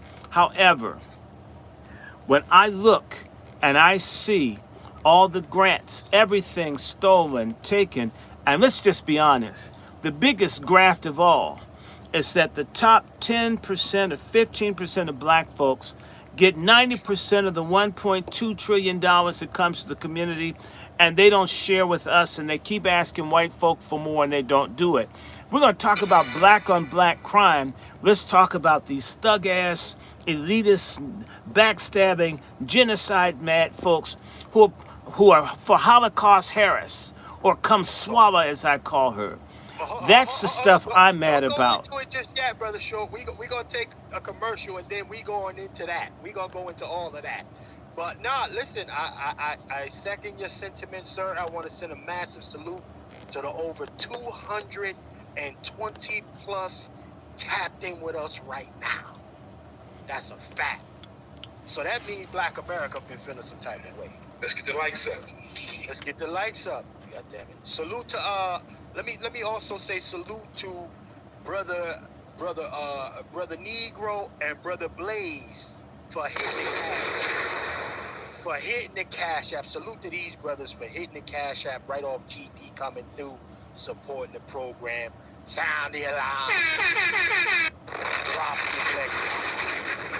Salute to you, brothers. We appreciate y'all on this side. Let's take this commercial break, y'all, and let's not play around with this shit and get into what we here for. How about we do that? Let's take this brief commercial break. We'll be right back. Salute to everybody that's in the building with us.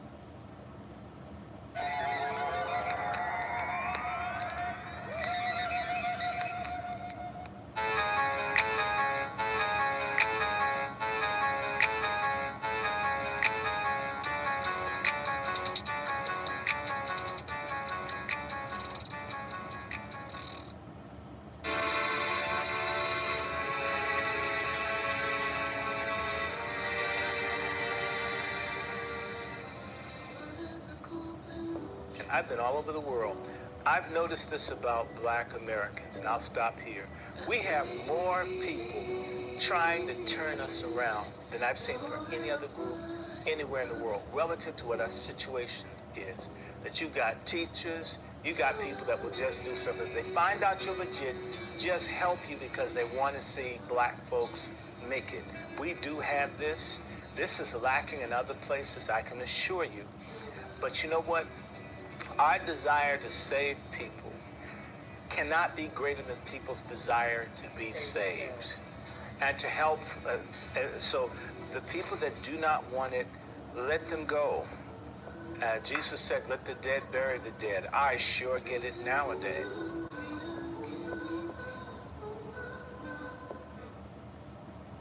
Really quickly, ladies and gentlemen, before we can talk about the present, we must understand the past, right? And our brother Martin Luther King has mentioned in many different ways what this government will begin to do, right? He has told us. Martin Luther King, now remember, we all know Martin Luther King in the beginning was on some other type of time, and then toward the end, it got real serious. He started confessing on some of the mishaps or missteps that he had taken, right? in his efforts to liberate our folk. He did. But now, I think in this very moment, family, everybody that's in here, make sure you like, share, and subscribe. And we are forgetting history. We got to remember that it is the greatest teacher. We got to remember this. So to help us reiterate and get some understanding that what we're actually dealing with now, they dealt with then. And then be people before them, our people before our brother Martin Luther King dealt with the same exact thing. Salute to the over 230 plus in here. Let's go ahead and play this track. Fair use. The very same time that America refused to give the Negro any land, through an act of Congress, our government was giving away millions of acres of land in the West and the Midwest. It meant that it was willing to undergird its white peasants from Europe with an economic floor. But not only did they give the land, they built land-grant colleges with government money, teach them how to farm. Not only that, they provided county agents to further their expertise in farming. Not only that, they provided low interest rates in order that they could mechanize their farm. Not only that, but many of these people are receiving millions of dollars in federal subsidies not to farm, and they are the very people telling the black man that he ought to lift himself by his own bootstraps. And this is what we are faced with. And this is the reality. Now, when we come to Washington, in this campaign, we are coming to get our check.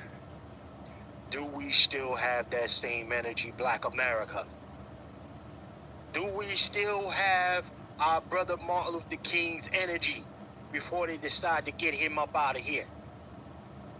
Huh? Man of action. A man of action toward the end of his life. Yeah. Do we still have that energy? That's my question. Right? Because we're trying to play a deadly game that we're just visitors to. Right? We're just pieces on the board. We don't own the game. But you know what? In order for this game to be successful, it's got to have a couple moving pieces, family. Let's make it make sense for everybody in here. Right? So in order to do that, we need some help as well from another brother. We need another brother to help us out in this situation, family. If y'all understand what I'm talking about. Malcolm. Let's get Malcolm in here. Let's call Brother Malcolm to the floor. Let's call Brother Malcolm to the floor and let niggas know what type of time we dealing with here. Let's go ahead. Fair use. To understand this, you have to go back to what young brother here referred to as the house Negro and the field Negro. Back during slavery, there was two kinds of slaves. There was the house Negro and the field Negro. The house Negro, they lived in the house with master. They dressed pretty good. They ate good because they ate his food, what he left. They lived in the attic or the basement, but still they lived near their master. And they loved their master more than the master loved himself. They would give their life to save their master's house quicker than the master would. The house Negro, if the master said, we got a good house here, the house Negro say, yeah, we got a good house here. Whenever the master said we, he said we. That's how you can tell a house Negro.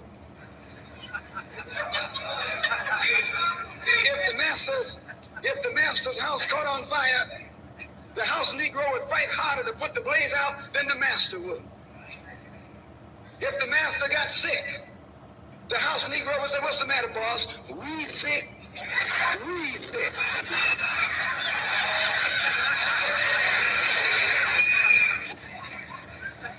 He identified himself with his master more than his master identified with himself.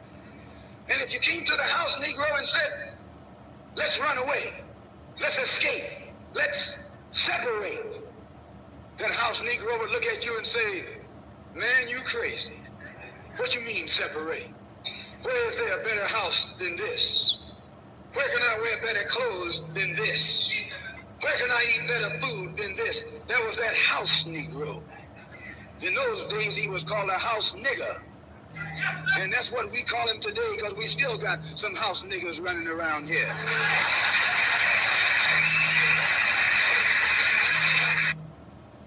Let's get into this damn thing. Huh? I'ma start from my brother Vader first. And then I got some other clips, but y'all see the jigaboo. Y'all see jigaboo on the screen. Eyes bucked the fuck out. Damn near about to buck through the screen. Don't say nothing about reparations now. Who's now? These Negroes. Brother Vader, what's your interpretation of our brother Malcolm's perspective when it comes to Negroes chucking and jiving and tap dancing for massa? What say you, brother Vader? He's a prophet, right? He's talking to us. He's time traveling. He came here, he saw, and then he went back and he told us what was going to happen, right? He saw it in his time, and he leapt forward in time to see if it was going to change, and it didn't. And so he's a prophet. And the we has expanded, right? Because not only was he talking about the house nigga and their affiliation with massa, right? He was talking about these cosplayers that these skin jobs that walk among us, and well, we,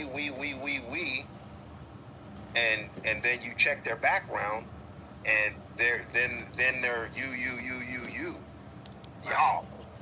You know, the y'alls and the yous come out right after we uncover why is this person saying we, and so the chief we right now is Kamami herself. That's right. Saying we, and we got her Ella Fitzgerald records and her collard greens in her bathtub talking about we, and we're like, what? We bought that record 50 years ago. Come on. We ain't never washed nothing we eat in the damn tub. Not a damn thing. Come on. Right? Cook. And so, you know, this man is a time traveler. He's one of the first. I land. Salute to my brother Vader checking in, man. Salute to our brother Vader Base. Again, the creator, founder of the Vader Base app. Ladies and gentlemen, Black American Supply Security and Supply, pardon me. Brother Vader in the building, ladies and gentlemen. Let me go through the rest of the panel. My brother Wolf, you heard brother Malcolm speaking of these very Negroes. Ooh, man, I tell you, I have no problem. These are the Negroes I've been preparing my whole life for. To see them. You understand? And this is why you stay in the gym. You got to stay in the gym. Keep your mind right, because these are the Negroes. They will crash the fuck all the way out for massa. Oh yeah, Ricky Smiley waving his finger at niggas. Talking about we got to do our studying. This Jigglypuff ascot wearing ass nigga right here, he been pointing his finger at folks forever. Waiting to get patted on his ascot by his Democrat daddy and mommy. So brother Juan J. Johnson, on for what our brother Malcolm has said here, are we looking at history repeating itself or just being more of the same in general? I think it's a combination of both. I think that if we have house Negroes, then we produced a generation of house Negroes. Not just one or two. We're talking about a nation of house Negroes. Right. The only reason why they can be allowed to do what they do is because we let them do it. We listen to them. Come on, talk. We've been listening to folks for the last 15, 20 years. Yo, Steve Harvey's in the morning show. Yo, Smiley in the morning shows. Yo, Roland Martins. We've been listening to these folks for almost 2 decades. That part. That fucking part. They have produced a nation of house Negroes. Not just one. We saw that during the whole pandemic. Right. So Malcolm was very eloquent. Malcolm don't even need no explanation because he's very clear. He was the one who coined the statement, make it plain. That part. Come on. So, you know, I mean, I'm not surprised that the Democratic Party will bring up their shields like the Steve Harveys, the D.L. Hugleys, the Ricky Smileys, or anybody who's had a talk show over the last 10, 15 years. Right. They have been the voices, the comedians, the athletes, the entertainers. Okay? I mean, we swear by these Negroes. So this is on us. Again, I'm honest enough to take the L. But I'm brave enough to take a stand. Come on. Why stand against these DLs? I don't know him personally. I stand against Steve. I don't know these guys personally, but I know what they're doing to our people. Come on. And they're doing the same thing as others did before them. Lead us down a tunnel to a place where we have nowhere else to go but destruction. I'm gonna land my plane with that. Salute to our brother Juan J. Johnson in the building, ladies and gentlemen. Let me slide on over to my brother Q. Man, Q, listen, I mean, you know the old school brothers better than I do, brother Q. I'm just familiar with some of the teachings, not a lot. I'm not gonna say I'm this well-studied nigga. I just know I see a problem. I work towards solutions, period. That's all I do. Is this more the same, or history repeating itself? What say you, brother Q? You know, actuality is 10 times worse. Come on. Because when you look at what Malcolm and Martin and Edgar, but they Edgar, excuse me, I said Edgar. They warned us about their condition and the condition that we would be in. And like Lone Wolf, that we have to take some accountability. Because when you have this level of betrayal in your community, right, the ostracized, the being ostracized and being uncomfortable, these people should feel uncomfortable. Right. Ricky Smiley should feel uncomfortable when he leaves that studio and goes wherever he goes. They should feel uncomfortable being amongst grassroots black people. Now, we all know that they don't live amongst grassroots black people. However, look at this bozo. Don't look uncomfortable. He don't look uncomfortable. That's my reason I had to play it, Q, because he don't look uncomfortable to me, man. And because you know why? His whole spill is his closeness to whiteness. And black people are being put up as a ransom. These people don't care. These people don't care about what's going on in inner cities. They could care less. And they're willing to sell, they will sell their mother out to get close. And we, wherever they go to get their haircuts, wherever they go to get grocery shopping, when you see these type of individuals, you need to make them feel very uncomfortable.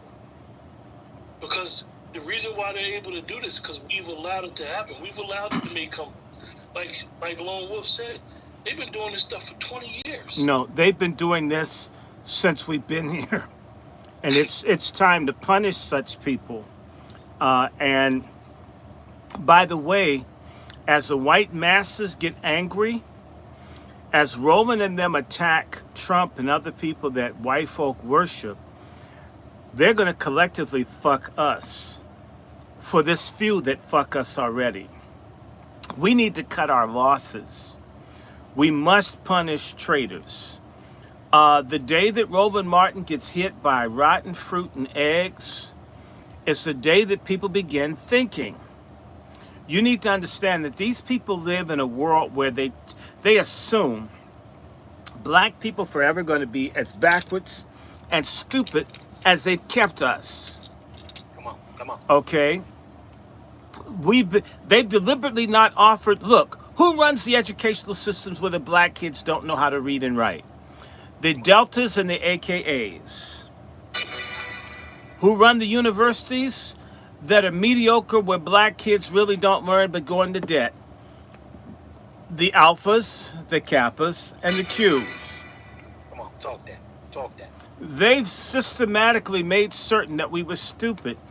Let me go all the way back and say to you, black people were making some degree of progress all the way up until the 1970s.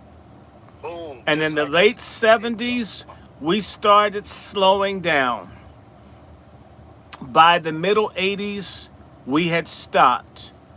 What happened between, say, 1977 or 1978 and 1988? Well, the Greeks came back in full force.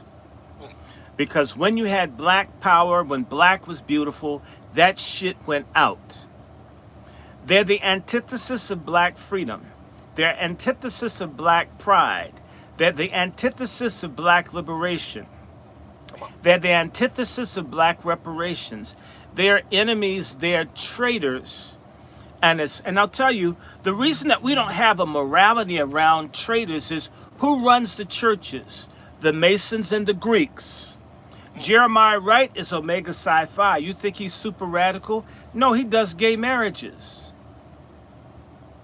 I will tell anybody, one of the last times that Jeremiah Wright gave a sermon and he was in great health, you know what he called homophobia? He called homophobia a demon. That God delivered him from his dislike of sodomite living. God did it, says Jeremiah Wright. I was there, and I'll tell anybody, I shook his hand on the way out with my eyes like this. And when I got in my mother's Lincoln Town car, I says, Mom, you worked with gay people. Daddy worked with gay people. I've worked with gay people. All we've done is accepted people, but we told people the truth about the consequences. Why does he need to come to church and sanctify something that we know destroys people? Said, you know what? He did that in the church. God's going to strike him in the next 2 weeks, 3 weeks. He's never going to recover from the sermon that he gave today. 2-3 weeks later, you know what happened? Jeremiah Wright had a massive stroke from which he has not fully recovered. That sermon was given in 2017 at Michigan Park Christian Church.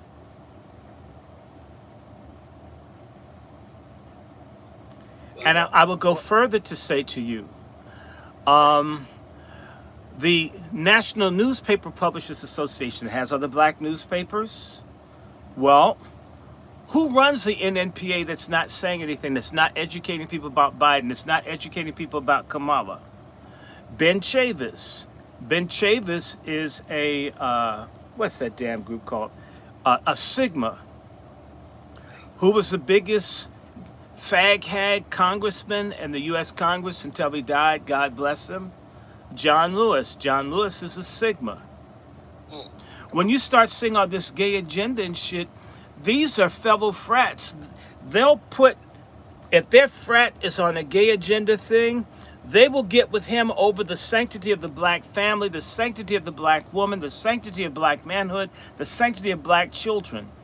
John Lewis died with a bill to promote allowing black children to be accessible to be fucked by white people on his desk.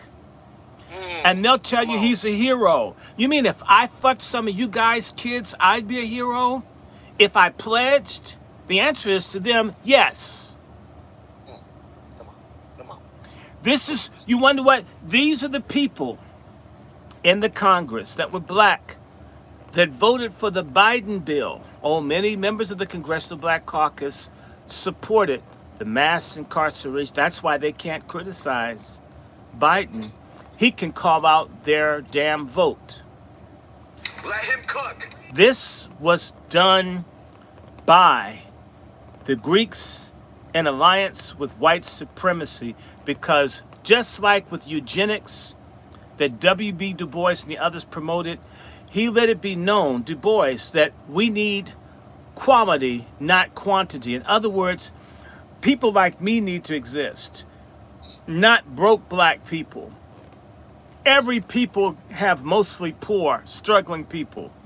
Who the fuck are these people? Why do we respect them? And this bald-headed buffoon is a distant relative of mine. I'm glad we haven't met. We're going to have to hunt down. And see, the reason we don't think this way is, where would you be taught how to be a people, or how to be men, or how to stand up, if the church is bent over? Like what's likely to happen this week, it's likely that the oldest continuous black institution in this country, the African Methodist Episcopal Church, is likely to become a gay-affirming church. If people like Ravi Perry, a HIV/AIDS positive professor of political science at Howard University, who was chairman of the political science department at Howard. Now, what do you think he's fighting for? These people, all this whole gay movement, all this feminism, this is from the Greeks. Dickie Smiley, he's from Howard. I think he's a Q. And I'm going to say it, I don't care who doesn't like it. Growing up around the HBCU, it's something I noticed early on. Lots of unhappy professional black marriages. The resumes look good. It's a power couple, and he went to Howard, and he went to Harvard, and she went to Spelman, and she went to Radcliffe, and he's a dentist, and the wife looks like she hasn't fucked since Jesus escaped from Herod. Come on, cool. The husband's bisexual, and she likes dick more than pussy, but don't get much dick, so she settles for pussy. This is what the Greeks are. They're a bunch of fucked up families that have a whole bunch of bisexual dads and moms who had these Greek letter arranged marriages. Well, I'm gonna get you a woman that doesn't mind you sucking my dick. And they get her a woman, he doesn't mind you getting your pussy munched by a woman. That's why this shit moves like it does. It's because that's how you join. The AKAs was started by Pussy Munching Dyke. These things all have this stuff. At Howard, let's say we tried to have a rally about apartheid, or a rally about Forsyth County. The Greeks would come out and start doing gay shit and titties flat. And I'm going to tell you something, which is why we need to talk about God. As long as black people are Luciferian instead of God-centered, we're damned. We're fucked as a people, because right now, and I'll just say it, niggas hate the Bible, niggas hate white Jesus, and don't respect the black one. They say ancestors out the ass, but if your ancestors were in the Bible, why do you hate it? On one hand, you say King James is black. Then you say he's gay. When you want credit for black people having something to do with the Bible, you claim it. Then when it holds your ass to some sort of morality, you call it hypocritical because King James was faggot and you can't prove it. I mean, we are brothel full of demons mentally upstairs as a people. That's why this shit keeps happening. I'm going to just say some shit. We got a couple hundred people listening. I shouldn't be alive right now. I had severe sepsis at home before I went to the hospital. I could have died at any moment 2, 3, 4 weeks ago. Easily. I'm convinced I'm here because the good Lord wants me here. I have stage 4 cancer. I have dick cancer. And we're going to do some shows. We're going to be talking about dick health and dick lives matter and all this stuff, and black dicks matter. We're going to do it. I've got stage 4 cancer. I got given bad blood 2.5 years ago, with blood, with drug-resistant bacteria that kills people with heart valve surgery, which I had. The doctors at Johns Hopkins Hospital, a.k.a. Henrietta Lacks U, are all freaked out that this deadly thing didn't do a damn thing to me in 2.5 years. This God shit is real. This hedonistic, faggot, drugs, worship white people, and ignore God the creator shit is death, and that's where we are. And we're going to have to decide to commit suicide as a group, or to live with God and be able to withstand all the people that want to fucking take us out.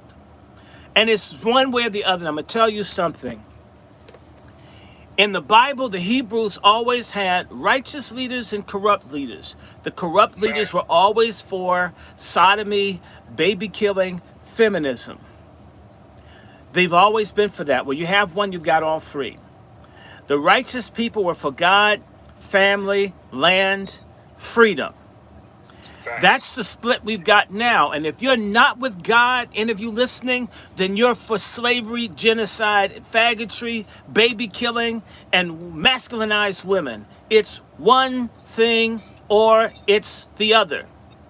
Facts. And so Roland Martin, who is a failure, and he's a Haitian failure, he's not even fully one of ours. Facts. We let this, and you need to understand something about the Greeks. If you pledge and you make it to the fraternity or sorority, they're more important than anybody else. So there are lots of Caribbeans and Africans that join fraternities and sororities.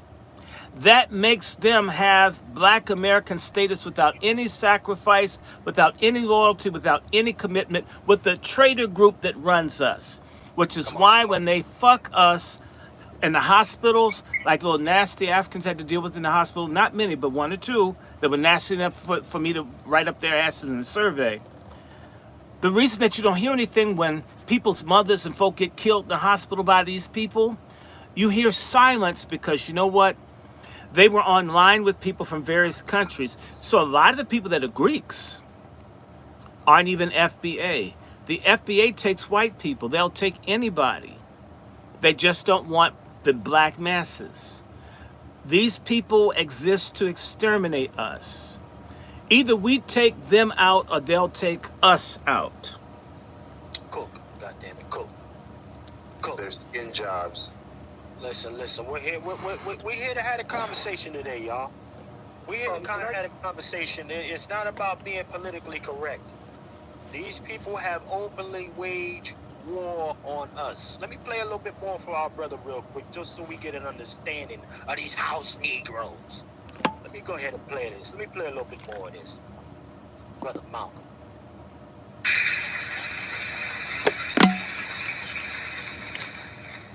This modern house Negro loves his master. He wants to live near him. He'll pay 3 times as much as the house is worth just to live near his master. And then brag about, I'm the only Negro out here.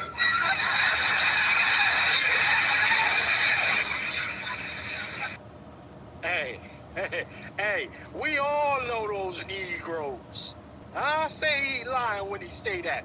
A Negro will pay 5 times property value right now today. He said, well, I don't want them niggas coming over in my community that's going to bring my property value down.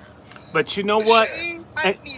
And the same kind, you'll get a woman. Like I said, we've produced a nation of house Negroes.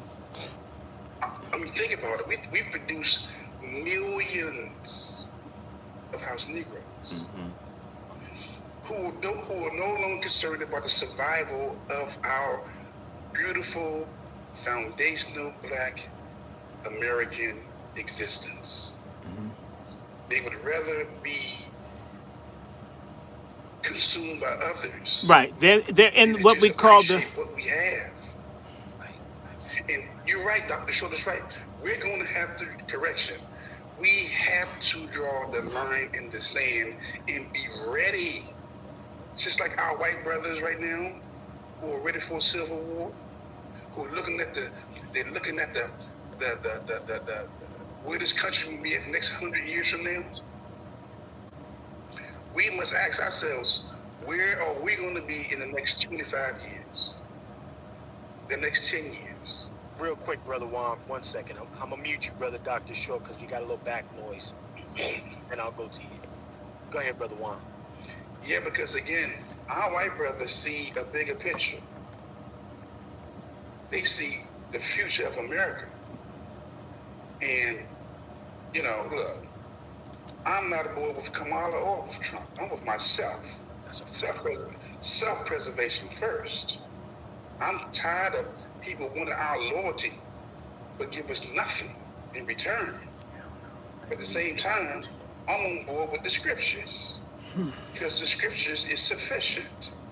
I'm a believer. I'm a follower of the revolutionary Jesus, not that one that others follow. I'm not on board with this white boy. No. I'm on board with the one who was turning up tables and whipping folks out the temple. Come on. Okay? Who believes you should have your gun, not just one, get 2 guns. Come on. Take your purse, take your scripts, and don't forget your sword. I'm on board with that one. What my little thing at? With the sword. That's right. Okay? But a lot of folks not going to get with you. Okay? I don't need a lot of folks to get with me. I just need the ones who believe that we can do better. We can have better. But we got to deal with these traitors that's walking among us. With impunity. Who's speaking on behalf of us. Because we've allowed them to have this voice. Malcolm was allowed today, and they had an audience with him. Do you think they would talk to Malcolm? You think Steve Harvey would say something to Malcolm? Not a damn thing. Come on. You think Ricky Smiley would go to Malcolm for some counsel and ask him, did I say the right things? Do you think D.L. Hughley would go to Malcolm with this foolishness? Miss me with this, man. We've gone from civil rights leaders to comedians, just like that. We've gone from civil, and I'm not even mentioning, I said civil rights, not silver rights. Come on. Because the civil rights is Al Sharpton. Okay? To comedians. That's why I say the world look at us as a joke. Because we, again, think about what Kamala did with the sisters. Think about how she put Megan Thee Stallion up as a representation of black women. And the whole world saw it. Athletes, entertainers, comedians. And black women haven't even said a damn thing in their own defense. Come on. The silence of black women speaks about the betrayal of their own collective. Let's keep it 100. Well, you know what? We know that there are sisters, some sisters, just not enough of our sisters. Okay, I'll take some. But wait a minute. Wait a minute. Let's stop here. Go ahead. Come on. Now this is the issue here. Come on. What's the saying in our community? Because some black men are bad, is that black men ain't shit, and it's across the board. It's collective. Go there. It seems as if the only way we're going to be able to get a lot of black women to become their consciousness triggered to say most black women aren't shit. If they let this happen, this is why I don't like that bastard Michael Eric Dyson. We keep calling people queen. I think we need to bring the B word back. It's not used enough. And it needs to be appropriate at who we're calling one and why. Many of the bitches are men, but some of these bitches are women. And we're the only men in the world that do not discipline black women. We're the only men that don't discipline our women. We're the only men that don't call women out, that don't correct women. And this is a problem. And yes, someone's going to lead.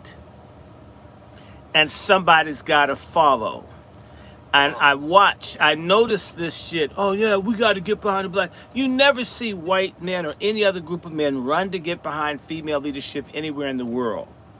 And a lot of black men consider this how advanced they are. No, you're a faggonist. You're a faggot in your mind. You may like a woman's private part, but you don't like the man part you're supposed to be in your damn brain.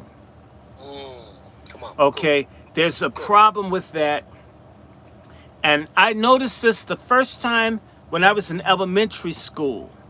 Whenever there would be a class selection or a vote, typically it was a black male that would nominate a black female to be the leader. You rarely saw a black male get behind another black male and say he should be the leader. The black females voted as a block. This is what I saw. And the black males would be, well, they wanted to be cool with the girls because they want some pussy.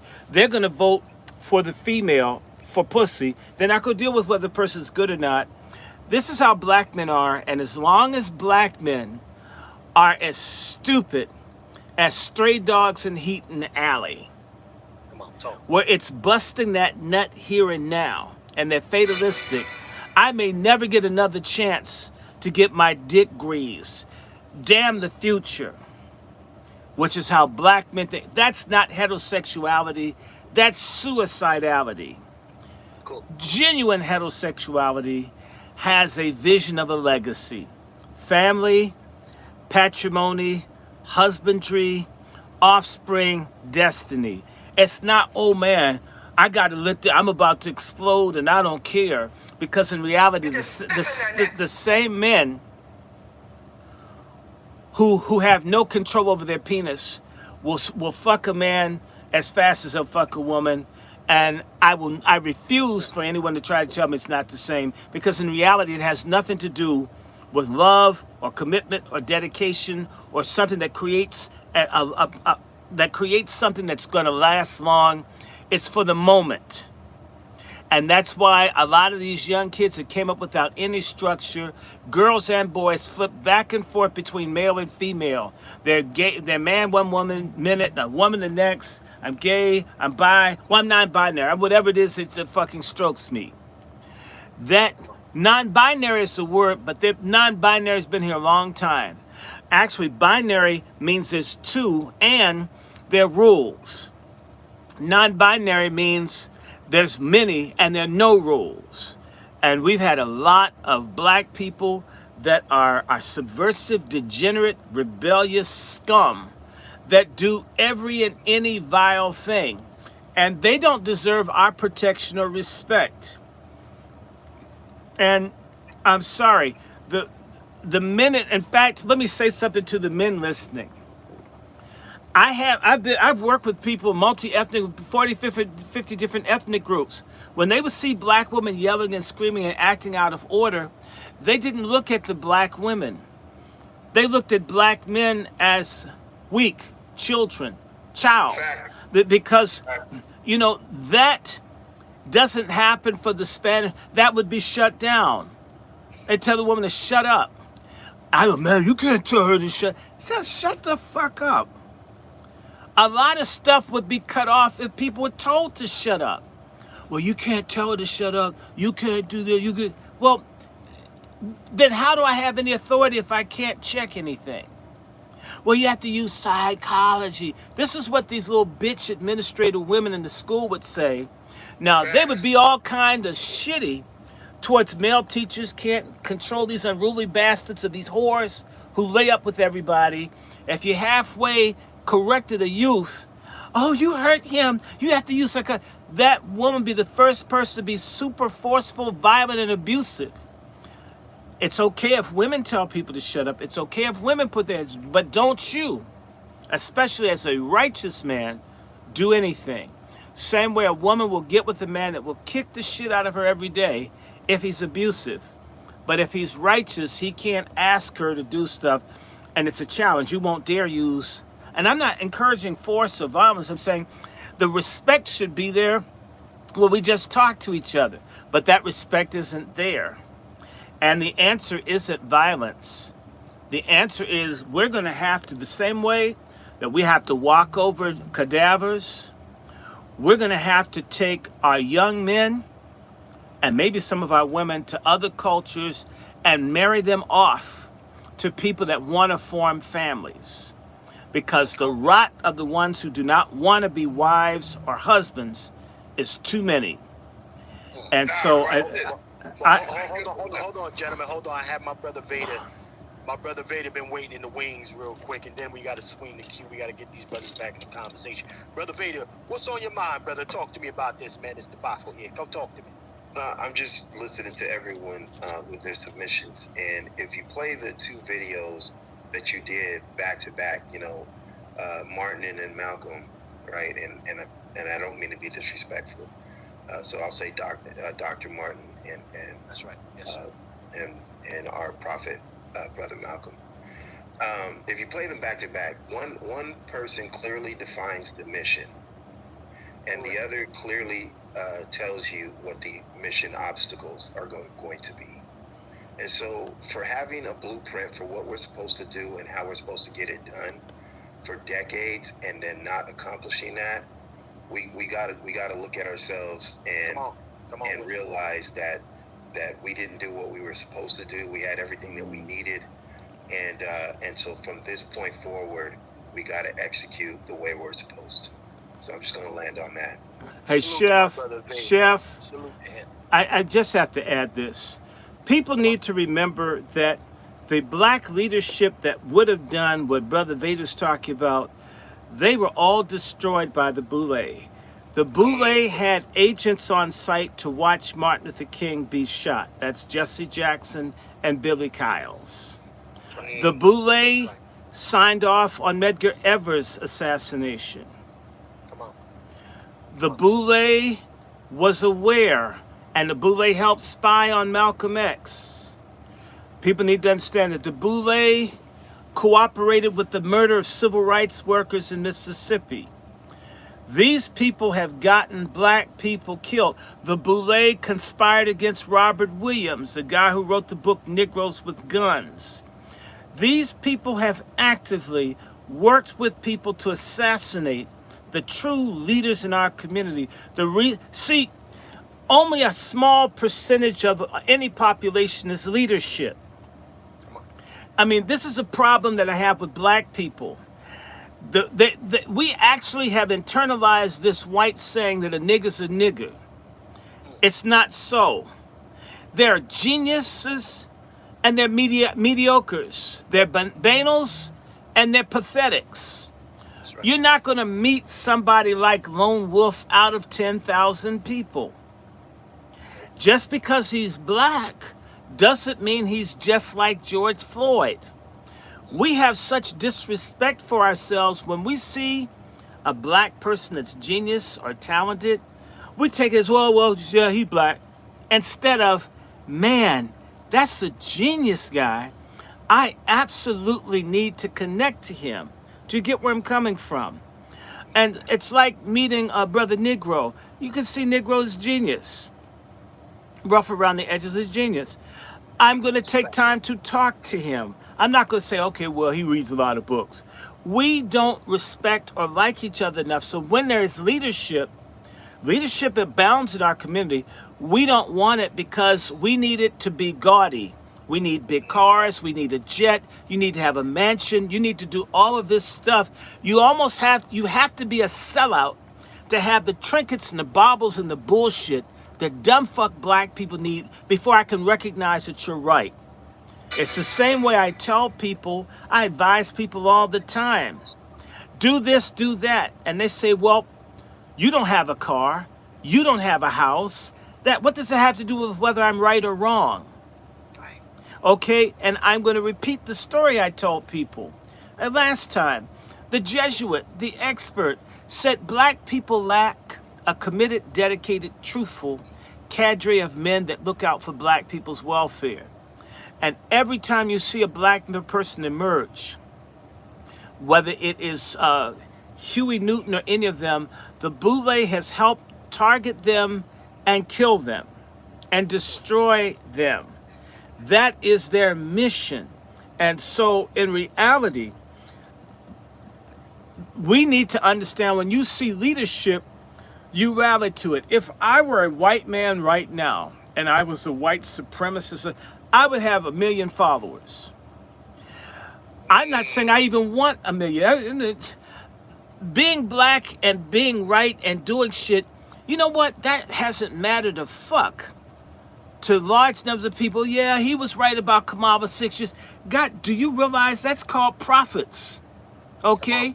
If I wrote 4 years ago, yesterday actually, that Kamala Harris would be running for president of the United States, and put it in writing and published it, and now it's happening. And if I did a radio show 5 years ago and said Kamala Harris is going to be running for president, before she even ran for the nomination, someone would say, you know what? You're unusual. But when you look at somebody's skin color, and it's black like yours, well, it doesn't mean anything. It's the same way we get fascinated with Eminem or anybody white that copies what we do. We ascribe greatness to it. When there's someone great amongst us that don't do what we do, we say, well, they're black. It's crazy. And so there are very few people, maybe 1 out of 1,000 people is a leader. The elite have the sense to know that, which is why they're at the universities. That's why they get drugs and alcohol, and they created these things to catch all of the leadership of the talent and steer it in a direction against that of their people. The people who refuse to suck ass and suck dick and suck nuts and munch on carpet to be in the leadership group don't have a base of people that back them. So when Martin Luther King starts doing the right thing, he's dead within a year or two. When Malcolm moves, he's dead within a year or two. When Medgar moves, he's dead. Everybody that moves gets killed. The Boule were there to witness Whitney Young being murdered. They've been there on site to supervise the murder of black leaders in this country.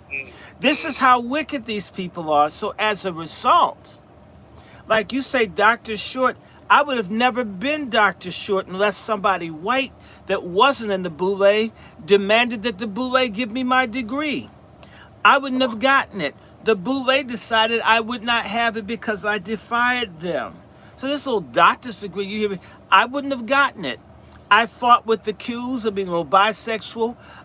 Patrick Swigert, yeah, niggas, y'all won't dare sue me. I'll bring up the fact that you were sexually harassing your chauffeur. Drove the man almost to suicide. I don't fear them because I'm speaking the truth, but when you tell the truth, like Lone with the others, most black people are caught up by the celebrity of the Boule, and therefore the authenticity, the decent people who stand up don't count. Fannie Lou Hamer doesn't get the same love as Rosa Parks. I'm not knocking Rosa Parks, but Fannie Lou Hamer's ass got beat a hell of a lot more than anything that ever happened to Rosa Parks. But she's dark-skinned, she's fat, she's broke. That's not sexy to us because we don't like who we really are. So when we see true leadership, we can't respect it unless it's exalted because we don't like who we are, where we are, what we are. So the Boule has an advantage because of our self-hatred and obsession with celebrities and status and what we imagine white people are, until the saviors, the prophets, the heroes don't even matter to us. We've got more. We've got black political prisoners that have rotted in jail for decades, and you don't even fucking know their names. People have been beaten and tortured and sat in supermax prisons dedicated to our people to death, and their names are forgotten. Nobody will take a risk for such a people. Other people remember. It's like Nat Turner should be the national hero of black people. These folk are still reluctant to say his name. He's been dead almost 200 years. Will white people be upset? I mean, we're sick. So leadership and freedom does not come when cowardice and what I would call socio-political faggotry is the norm of a people. When you won't get behind someone that stands up, when you see it and you hear it and you run from what's greatness because, well, what, it's not in a palace in Hollywood having sex with kids, then you don't get liberators. Okay, so we as a collective, again, it comes back to morality. As long as the religion of black people is worshiping white people and their house niggas, which is idolatry. And I know a lot of niggas out there say, I came up in the church, you didn't believe in God. You believed in white people and white power and white money and want to be white black people. You don't believe in God, an all-powerful God that Nat Turner believed in. I don't see how we're going to get free, but we're going to fight their asses anyway. If we die, we die. We don't have that kind of courage. The Boule doesn't encourage it. The church that they've hijacked doesn't do it. If you watch the Masons, the black Masons grovel over white people like I did on June 6th down at the Masonic Hall, our whole system is oriented towards worshiping white people. We're pagan. We aren't Christian. We're not even Muslim. Those folks worship Arabs who enslave and dog people. Yeah, y'all do. The Negroes or the Buddhists worship the light. We're fakes. We go to Egypt where the white Egyptians are. We don't go down where the Nubians are. Wherever something is truly black, we run from it. As long as you hate yourself and you hate God, nothing ever changes. Salute our brother Dr. Randy Short. This nigga in here cooking today. God damn it. Salute the brother Dr. Randy. It's the type of time we on today, family. This is the type of time we on today. None of that pussyfooting shit. Niggas gonna tell you you got to go this way, you got to do it right like this. No. Sometimes they just need to know that you're there. You gotta let them know that you're unapologetically there in their face, and we're not gonna continue to take the bullshit that they putting out on us. That's it. Ain't no right or polite way to fucking do this. Right. You wanna get busy? Let's get busy then. And Chef, watch this. Yes, sir. And to your point, because I want to be just when Dr. Short was talking about speaking to certain people. You know, when I was the police, when you deal with criminals, there was a soft tone. Let me see your hands. Put your hands up. And there was a hard tone. Let me see your motherfucking hands. Put your goddamn hands up. Come on. Okay? Come on. And some people are afraid to tell. Some people are afraid to tell their loved ones, "Shut the fuck up." There you go. Simple now. We got to get. There's that. Come on, baby, just chill. It's not time for that. But it's that. Shut the fuck up. Shut the fuck up. Exactly. Come on, Wolf. Let me see your goddamn hands, or let me see your hands. We've been pussying and pacifying folks for too long. We talk about the survival of a species, family. That's why you see along with fire behind you. That's right. Becoming the thing that I want to see. So it's time to stop pussyfooting with these folks, call them out, and then tell them to shut the fuck up. Say it. Ain't no right. Come on, Wolf. Come on now. When this shit hits the fan, okay? Because it is. Shit gonna hit the fan. That's right. You're gonna be looking for somebody like me to tell you to shut the fuck up and take that post. There you go. Cool. Shut the fuck up and take that assignment. Let him cook. And Lone Wolf, they do shut the fuck up at work and in the army, and whenever they hear it from a white male voice, they do it. We must instill a fear and a respect. As it says in Machiavelli, it's better to be feared than loved. In fact, but our community in particular, the black man's always striving to be loved, like the world's gonna run out of pussy. It's okay if some people hate you. They're gonna hate you no matter what you do if you're black anyway. So why not be feared since you can't help being hated? Come on. What's wrong? Yeah. Hold on. We got my brother. Yeah. They live for the applause of men. Yeah, you understand? They live for the fucking applause of men. Come on. And when they finish with you, like every tool worker, he breaks it. Or a condom. You roll it off and throw it into the gutter. Like a hoe. Come on. Yeah, sure. Yeah. Listen, real quick. Pause, gentlemen. Ladies and gentlemen, if you're fucking with the cook up this afternoon, show some likes, some saute pans, some ones in the chat. Put some respect on what we coming with here today. And Chef C, it's time to do a commercial for Pat Talk, for the Patriarch Summit. Look, guys, I'm going to just say this because things are going differently, and it's basically my fault, but I will repeat it. so you're clear.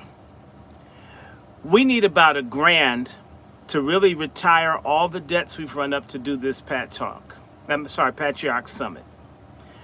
I would have liked to have been well. I would have liked to have not had severe sepsis.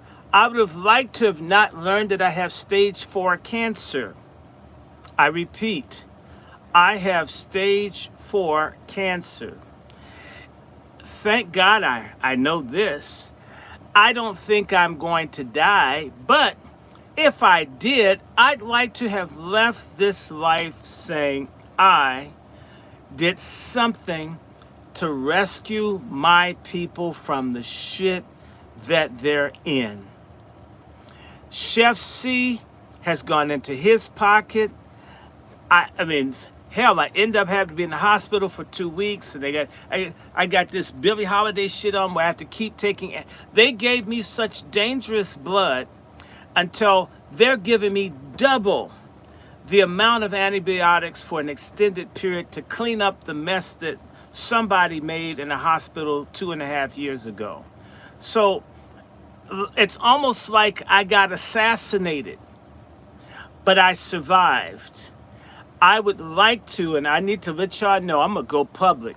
I have failed to be the kind of partner that I thought I would be to Chef C in terms of raising money, in terms of just, health happens. I stepped away a second ago. Unfortunately, I almost, almost was dizzy, needed to eat. All of this crazy stuff has happened, but I feel like it's a move of evil to stop me. If I had died a few weeks ago from septicemia, it would have ruined the Patriarch Summit. All kinds of craziness has happened. The mess with Chef and I trying to do this. Chef doesn't like begging, but I'm telling y'all, we need to make it rain on the Patriarch Summit to pay the final expenses, and understand it's going to be shorter because I'm not well. Okay, I would love to be well. I can't believe the timing of how I had acute kidney injury, which can kill, bacteremia, which leads to septicemia, severe sepsis. I've got lymphatic cancer. All this shit hit recently. It's almost as if something said, we're not going to let these people get it together. Let's slay the dreamer and see what comes of his dreams. Look, we're not out trying to lay on the beach with white girls in Brazil. We're trying to get something moving for black men and women and youth. We can't do it alone. And this is part of the problem we have. When it takes a critical mass. Nat Turner needed a critical mass. Dr. King, everybody needs. Malcolm was meeting in the Audubon trying to get a critical mass. Because you can't do it. You can have all the answers to what faces black people, the ability to do it, but if you don't have a critical mass of people, it won't happen. We're trying to get a critical mass. When Sister JD is being bothered in her apartment, when my friend is run off her job because she's helping young black men in the DC jail, and people come to me, I try to find a mass of people, work with me. We can come up with the strategy to kick them in the ass. Normally, thank God for Lone Wolf, normally can't find another person. I have these conversations with black men all over the country. Do you have anybody to work with? They say, no, I can't find them. This is why I talk so harshly against what I call brotherfucker and fagonist black men. People who only care about their damn job or their damn dick or the woman that they're begging for pussy for, and our people are under attack. We're trying to get, and we begin to find a group of black men across the country that want to do something. But in order to do that, well, we don't have places to meet anymore unless you have money. And if it's a nice place that you don't talk about us like shit, then we have to fix it up if they give us a decent price, but it's fucked up on the inside. If it's a nice place, it's white owned, and we give them money, and then we have to watch what we're saying. So we're doing it virtually, but we need help. So we have a website, all this stuff, the video and all the stuff that you looked at that you think looks nice. It's interesting that we've got champagne taste as a people. We really do. But we've got penny candy generosity and charity to get the things that we want. Why can't we conclude tonight with $1,000? In fact, we've come down considerably. Our hosts backed out. Hosts tried to turn Chef and I against each other. One of our funders. Funder tried to turn other people, lying on me, all this other kind of bullshit. We didn't want to talk about this. We want to be positive, but you have no idea. Working and trying to find the people to do stuff with, how crazy it is. Tried to have backpack last year. The person's a con artist, stealing from me, stealing from my friends, stealing from everybody, lying on me, putting this all over the country. All you want to do is try to help your own, and you get persecuted, ripped off, messed over. Almost like you're a disciple of Jesus Christ because you don't like racism, white supremacy, and you think we should get our motherfucking money. I'm saying to you that people out there, there are enough of you watching that could drop 25 or 50. You can put it on the GoFundMe, or you can send it to Chef's GoFundMe, and we'll clear this thing. And what you pay for, the website and the digital work, that we have this wonderful, beautiful brother named Michael Warren, who's working way below what he should be, what he should charge. We've created the infrastructure to move forward, even if our first meeting is like just 20 of us or 30 of us. We don't have to have everybody to move. We need to remind you, all of the black movements start with less than 5 people. If we have a righteous 5, the word's going to go everywhere. And there are people that want to work with us. People in Mississippi now. There's a whole group in Mississippi that want to work with Chef and I and Lone Wolf. But literally it takes time, it takes resources. Look at how the white folk in this country have gone broke putting money into the military to fight and protect and invade. We don't invest in people that fight for us. We don't. We don't invest in people that advocate for us. And as a result, you have no voice, you have no organizations that are truly for you. No, you don't. We don't. We're trying to get one. Why should we have to beg? Beyonce's witch ass can command $1,000 for a ticket for you to watch her jiggle her ass for maybe an hour. We're talking about something that you might need, like we need to find lawyers and all kinds of stuff when things happen. Again, my sister is sexually harassed on a job, gets fired. She's facing homelessness, congestive heart failure, and possibly having the kids removed because something happened. And we're running around trying to find lawyers, trying to find this with no money. If we could fight and stand somewhere, we could fight all the time. The whole civil rights movement came out of the fact that people used to give and used to support lawyers and other people, black business people, even if it was quietly, you know. So yes, I need some damn money. I need to be able to make certain that Chef C doesn't go broke in this slow ass season spending his money. And right now I have to keep buying shit because I don't want them to radiate my ass. And I don't want to take female hormones and hormone therapy. Then I'll be growing titties and shit and y'all be wondering if I'm going to be a trans.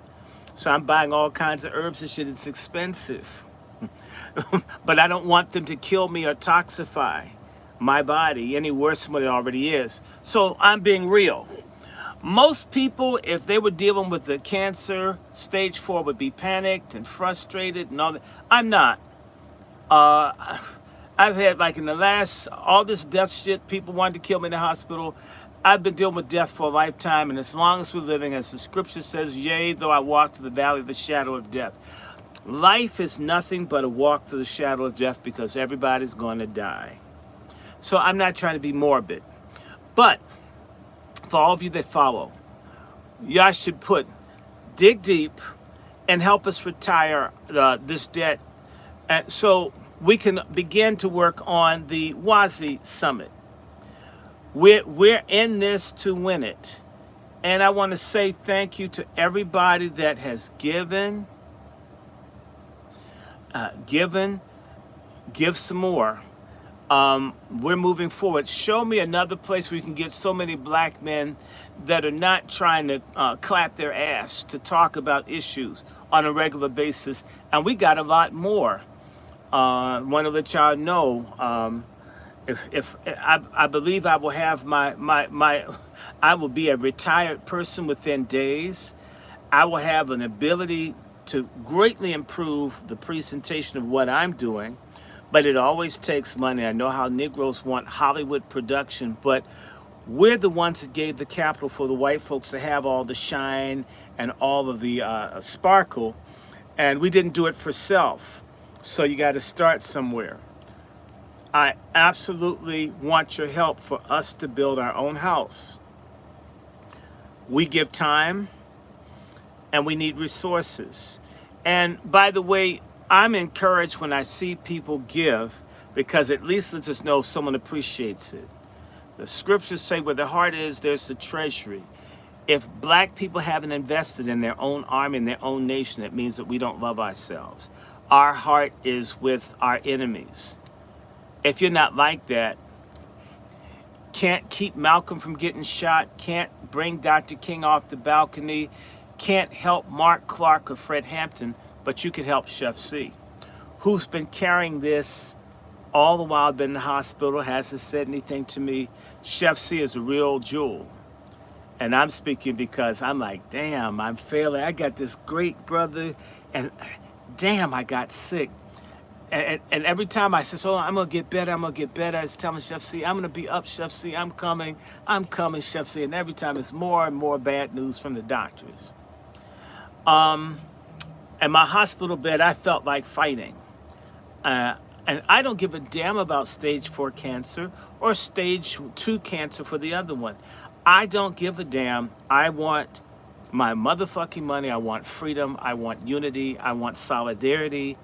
And I don't mind dying. That doesn't bug me one bit. I can jump into my grave feeling good I did what I could do. I feel like I could do a lot more. I need your help. The Patriarch Summit is up. It's patriarchsummit.com.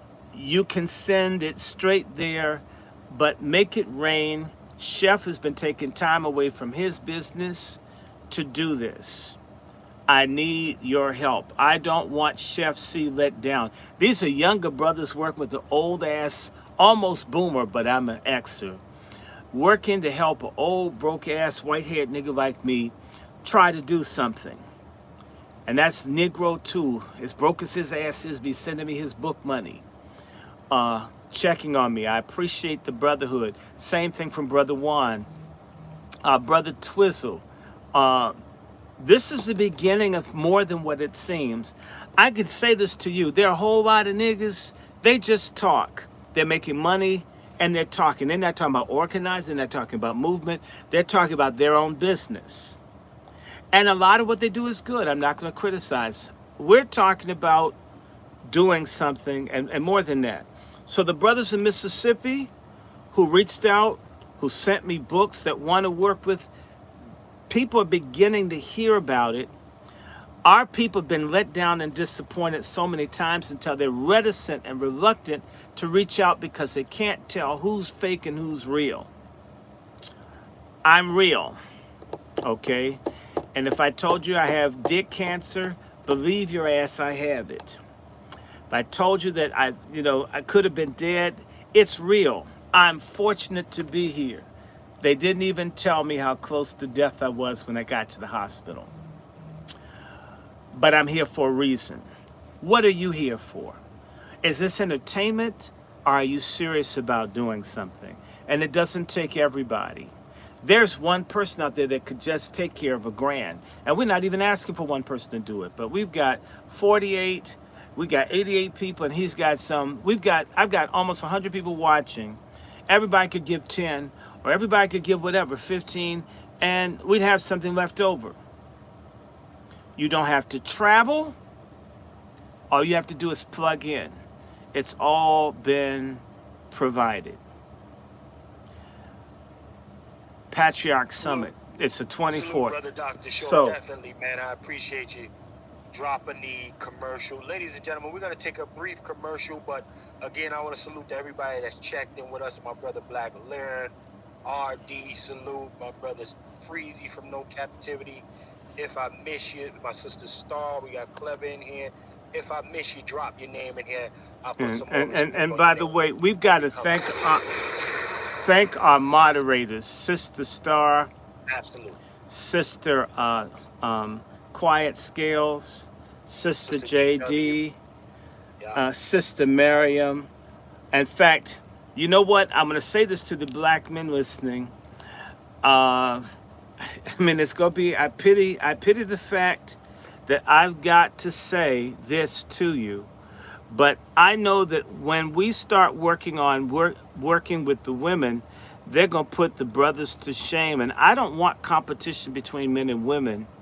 But why is it, black men, that it's so much easier to get black women to mobilize than it is black men?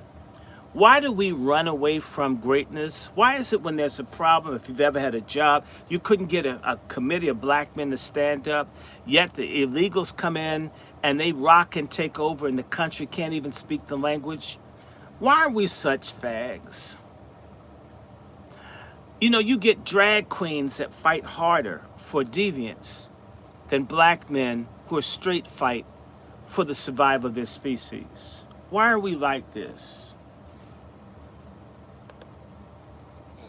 Well, I'll tell you what, brother Dr. Short, you know, what we're looking for, the kind of justice that our community requires, is a proprietary position that black American men have to take, stand on to the end. But let's take a brief commercial break. That's my position. And then we're going to play that clip from Ricky Smiley. Because, yeah. You mean Dickie Smiley. We'll be right back, family. Hey, brother Chef, I wanted to touch upon. I sent you some stuff in the email about Huey P. You know, Huey P was a part of the D9, and on top of that, I got it broken down to his frat, COINTELPRO. I definitely want to touch upon that lightly, and I sent you some more information to solidify that talking point as well. Copy. All right, we'll touch on that when we get back from the commercial. 370 plus in the building. Make sure y'all like, sharing, and subscribe, and salute to everybody that's checked in with us right now. We'll be right back after this commercial. Keep it locked, family. We have to begin to groom leadership, and we also have to get rid of old school, old black folk who don't want anyone else. The boomer generation can't die off fast enough for me, a lot of them, because they haven't let the X generation take root. The struggle will now be bastardized. On August 24th, 2024, we are launching the Patriot Summit. You must be there. We are going to save ourselves, our manhood, our women, our children, our community. We need the few that will do. Why not you? You want a few good men and a few good women to join forces with the Patriarch Summit. Check our GoFundMe link. Thank you.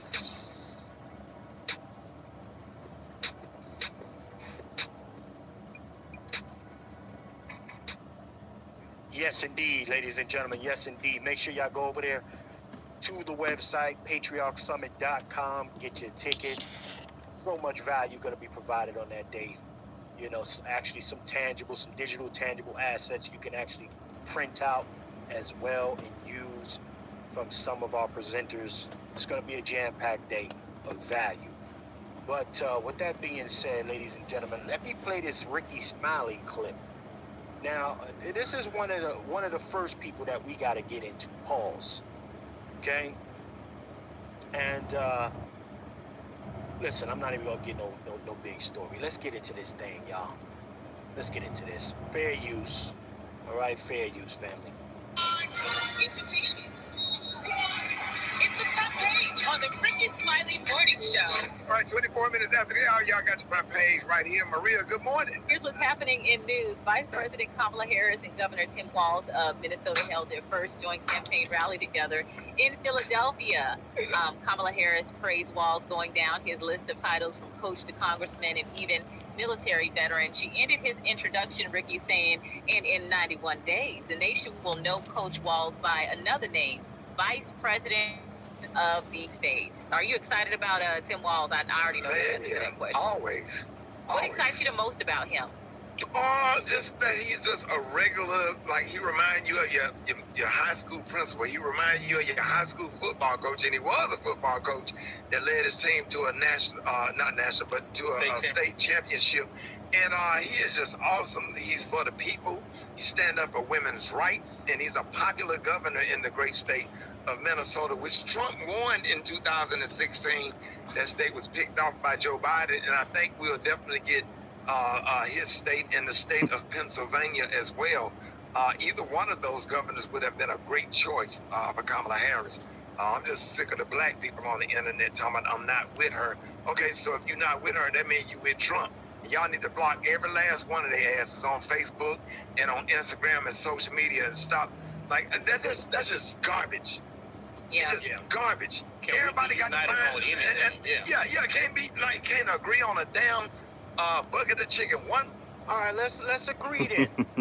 Has anybody in the community kitchen chat heard Ricky Smiley advocate on behalf of reparations for Black Americans? Has anybody heard him do it?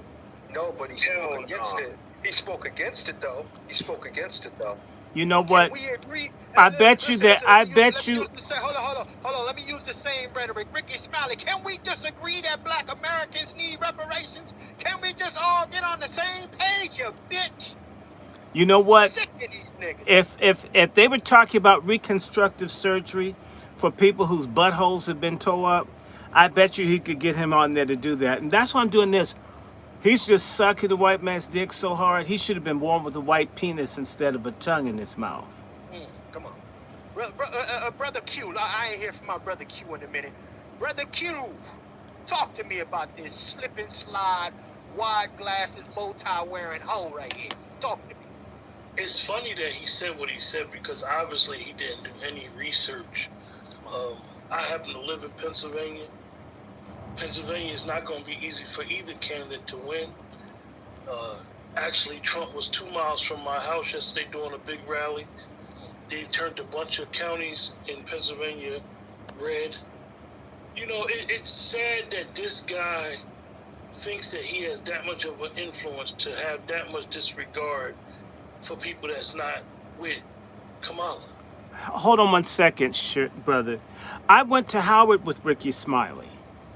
Come on. Okay, when I talk about all the homosexual ritual, guys licking semen off their fingers when they would do their steps, that's Ricky's class. That's Ricky's group, where the guys would have their your pelvis against the guy's backside. They'd march around and do homo type stuff to the cheers of the sorority sisters. Okay, he went to Howard with Kamala. That's why he's upset. Kamala, all of them were fucking each other back in the 80s. This is emotional shit. It's not research. They're fuck buddies. They're fuck friends. That's what this is about. The Congressional Black Caucus, they don't talk policy. It's the fucking that goes on after the fashion show and shit's over. That's what these people are about. It's all about fucking. It's not freedom. It's not justice. It's just fucking. It's degeneracy. Their thing is that the other niggas are gonna die. Let's live good until white genocide of blacks happens. Come on, talk. You know, and listen, you touched on the semen shit. That's probably why he's advocating so much for Tim Walz. Look at here. This is the horse cum nigga right here. Look at Mr. Horse cum drinking a guzzler right here. I'd hate to have him put secret sauce in any food I ate. Balls. But yeah, let's play a little bit more. Let's play a little bit more of this. Brother Q, were you finished with your did you land your plane, Q? Yeah. Okay, yeah. Let's play a little bit more of this thing. Yeah, come on. Person want a hot dog. I always Black complain. folks get on my damn nerves, man. Why He everybody wants making a hot all dog. these celebrities making all these videos going off on Kamala Harris and stuff, and then the black men, Kamala Harris didn't prosecute you and treated you bad in court. I got treated bad in court too, but I'm with her because a vote for her. If you sit at home and you don't support her, you're definitely supporting Donald Trump. You can vote for who you want to, but don't be trying to encourage other people and sit up there and put bad stuff. Where's that same energy for Donald Trump? Where's that same energy for reparations? Hey, Chef, have you noticed that his voice sounds gravelly? I wonder if he's got some horse cum in his throat. He got something stuck in the Something back of in there stuck in there. Let me go to Brother Juan real quick. No, actually, yeah, let me go to Brother Juan. Brother Juan, this slip and slide Negro here. Salute to the over 390 in the building. Let's get some more likes up, family. We doing good with the likes too. Let's get some more likes up and share this thing out. We cooking these things. And drop some money in the Cash App. We got 1,000. We got to clear that 1,000. And you know what? I'm gonna say salute to everybody. I see y'all hitting the Cash Apps. I see y'all hitting the GoFundMe. Thank you, Brother Ivan. Thank you, Prime One. Thank you, everybody that's giving. Chef needs it. Chef's gone in the hole. And shoot, I ain't too proud to beg. I'm in the Temptations. And we need it. And we're going to need it for the next thing. And I know the sisters are going to come through. Okay, let's keep talking about this sorry-ass nigga, man. Damn. Yeah. Let me go to Brother Juan. Brother Juan, talk to me, sir. Let me do a disclaimer. Yes, sir. I don't know Ricky Smiley. But that's a slip and slide nigga there. Go ahead. A real slip and slide. But I know a weak man. Come on. I can sense a weak man miles away. And so here it is. You talking about just vote for her because of what? Because she black? She's not black. She's Indian. She's melanated. Yeah. Because she's melanated? Okay. Look, I'm always thinking about the future of this nation. I'm always thinking about where we are going. And I cannot imagine Kamala in the Situation Room giving directions for this country. We got 2 wars going on and proxy wars going on right now.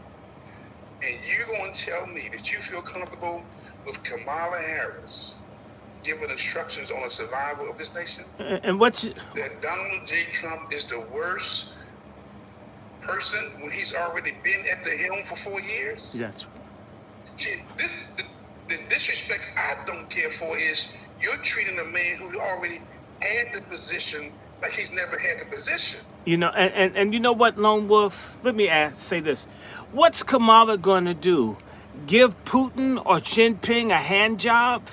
I mean, this is more than fucking some stupid black guys or some white guys in the basement of City Hall. This is a little bit more than giggling and doing blowjobs. This is about the survival of a nation.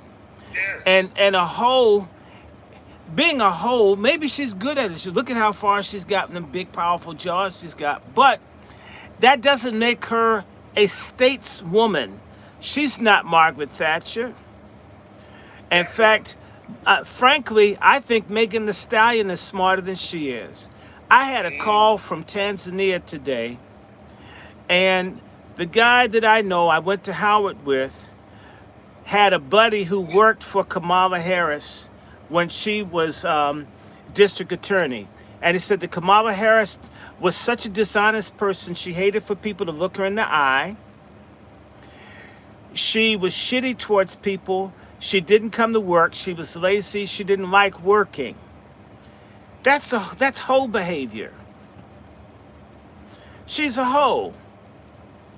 And she'll never be anything but a fucking Asiatic hoe. And black women should be offended that an Asian hoe who sees them as subhuman shit out of God's ass is pretending to be one of them. I mean, it's the dumbest thing ever. Go ahead, Brother Wolf. We are either funding wars right now. We're funding Ukraine against Russia. We're funding Israel against Hamas, Hezbollah, Iran. We're funding proxy wars around the globe.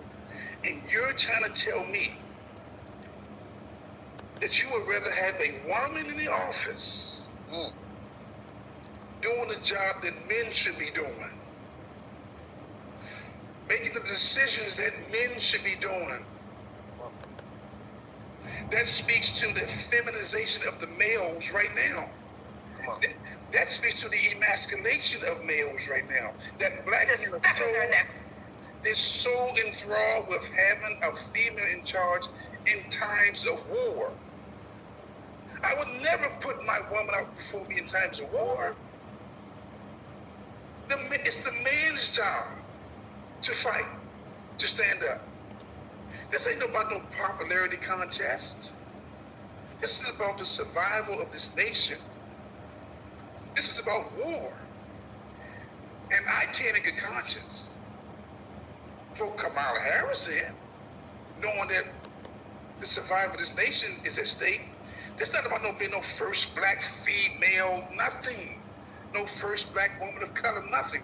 This is about the survival of this country. Come on, cool. Okay? So if you want to shame me for saying I'll choose the other person, or I'll just put my own name in it, because I know where I stay right now. It's a Democratic stronghold. So remembering, the Electoral College wins. They are the ones who select the presidency. We've had two political races the last couple of years where Hillary got the popular vote, okay, but she lost the presidency. Right. It's the Electoral College family that wins this, okay? But no, me in good conscience, I will not sit back and be comfortable with Kamala Harris at the helm of this nation and the survival of this country. Come on. No. I'll take my chances with somebody else. Well, you know what, ladies and gentlemen, let me go to the brother Negro. What say you on this first portion of what Ricky Smiley is saying, brother Negro? What say you on the first portion of this, sir? I watched the whole thing. I'm annoyed by it. This dude is definitely an issue. I'll go as far as to say that anybody a part of these D9s is an extension of COINTELPRO, hands down. One of the things that I wanted to touch upon was about that guy, you mentioned Huey P., right? Or my man, he was a part of one of those frats as well. They're claiming him in the book. And one of the things that I'm looking at is that they put that man in that organization to monitor him. And at the end, that was the end of his demise. Yeah. And then when I start looking up to some of the things that's up today, I sent you some articles from Fox News, 32 from Chicago, them partnering up with the FBI. Then you have the NAACP, which is like an extension of the D9s, and them partnering up with the FBI to hide out on cold cases, which is, I think they're called cold contact the cases. HBCUs work with the CIA and FBI. Yes, they do. Howard started working directly with the CIA in 1999. I know because I got taken to the CIA as the prime student that they wanted to go to the CIA. I'm just telling you. I ain't say October 1999, I was on the George Bush campus at the CIA. Of course, I got blamed for Howard students refusing to take photographs as a photo op for the CIA. They blame me for ruining the CIA's project for black youth. I mean, all I did was say I didn't want to take a picture. So I'm not telling you shit I don't know. I was at the fucking CIA. No doubt. Salute to the 410 plus in the building. Brother Negro, go ahead. You got the flow. Yeah, and these guys, they're also, like, these frats, they're up in my campuses that I go to. And they are, I look at, when we talk about opposition, right, ops, right? And I really think as a community, we need to change our framework about that conversation. It's no longer just an individual. We have to look at organizations. We have to look at businesses. We have to look at corporations. The National Asshole Network. Mm-hmm. And these are the things that I'm talking about here. That the opposition against our community has taken new shapes and new forms. Malcolm X has warned us and said that racism is like a Cadillac. It comes in various different forms and it's an upgraded model every year. So what do you expect when it comes to the COINTELPRO? It has not left. They're still operating. These are the same people that they'll call for support of the activists just in the same breath to shut them down. As in the NAACP, the Urban League, and those people. The National Asshole Network. Officers, 9 or 10 or D9. The National Asshole Network. Oh yeah, the Action Network. The ass network. No, the 420 plus in the building. The National Asshole Network. Yeah. What I'm saying? I'm just like, don't vote for him. It is what it is. Y'all not even out here doing real research to look at her record. If you do the research or whatever, stop believing everything you read and do real research, you can see what a record is. You can see what she have done. All right, let's talk about that record. Let's pause. Let's go one by one from the gentleman here. Let me start with my brother Q. Brother Q, can you give me one thing that Kamala Harris's record shows, sir? Brother Q. Are you in the building, Brother Q? Can you hear me, sir? All right, let's slide to Brother. You might not hear me right now. Brother Vader is in the building. Brother Vader, can you give me one thing? And you out there in California. Brother Vader is in California. Brother Vader, if you're in the building, tell me one thing that Kamala Harris record shows that we don't know about over here. So I was actually summoned to a room minutes before the podcast started, and it ended up being a Democrat show room. And the brother that was hosting just told us just a straight up lie. Just sounded just like Ricky Smiley and these other Democratic shows. And he was trying to say that her record doesn't show that she was incarcerating like that out here. And this is complete fucking lies. So when I first moved to the Bay, it's just wide, and everyone knows this about San Francisco. San Francisco has had an expressed, not implied, an expressed policy of ignoring marijuana charges and enforcement and prosecution. They have an expressed refusal to prosecute and to enforce marijuana laws in San Francisco. This is decades. Going back to the 1960s, Summer of Love, 1966-67, almost 60 years worth. Exactly. And in fact, Golden Gate Park has an annual celebration where it's not just weed, it's all kind of craziness that happens. So everyone knows this.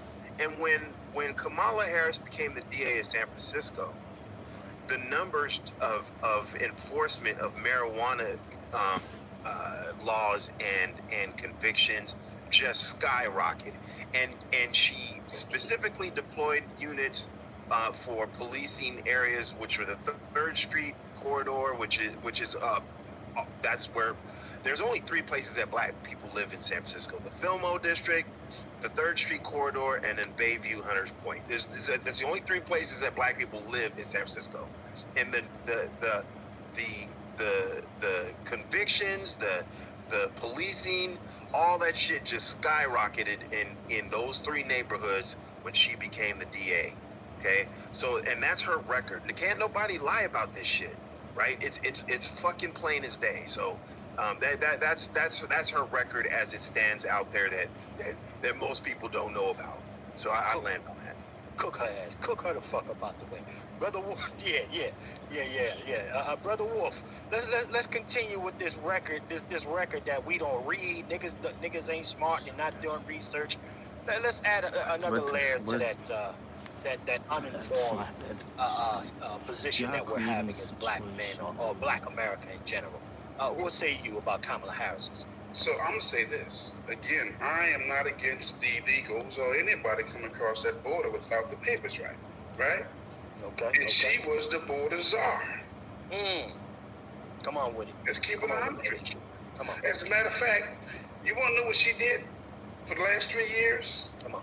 She lied about the state of Biden being incompetent and not being able to fulfill the office of the presidency. She lied. And when they produced him on that stage back in earlier this year, with that debate, the whole world realized, damn, they've been lying for 3 years. So the last 3 years has been under the watch of Kamala. Or Kamala, however you want to say it. Kamala or Kamala. Okay? 3 years. She showed us 3 years what she's about. The proper pronunciation is Kamala. Kamala, that's her name, and that's actually more like what she is. But to fool our stupid black asses, they said Kamala to make it sound like a ghetto bitch black name. Now that they're at the same time that they're demanding the Indian pronunciation, they're insisting that we recognize her as a black. That's how crazy that shit is. Kamala. Yes, sir. Go ahead, Brother Wolf. Land your plane. Finish the rest of that cook-up. You know, if anybody's wondering what her policy is, she was on the same ticket with Biden. That's the policy. She was on the same ticket with Biden. And no two people have locked up more black people in American history than those two. It's amazing that doesn't count. So, you know... Hold on, Brother Short. We're going to go to you. Let him land this. Go ahead, Brother. Well, again, if we cannot look at just how she handled the border, imagine what she's doing for the rest of this nation. If you can't handle the border, and you was given that assigned task to be the border czar, and now we're getting people coming in here from everywhere in the world, and they're given what? Resources, shelter, food, and travel, all at her feet. This will be her legacy too. That's a fact. Salute, Brother Juan J. Johnson. Salute. That's a full fact. Her legacy as well.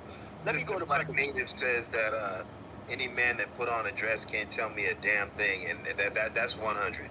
That's a fact. Well, that's why we're gonna get there. That's why I said we're gonna go through this thing. I need all the brothers, because since we're such uneducated, unresearched,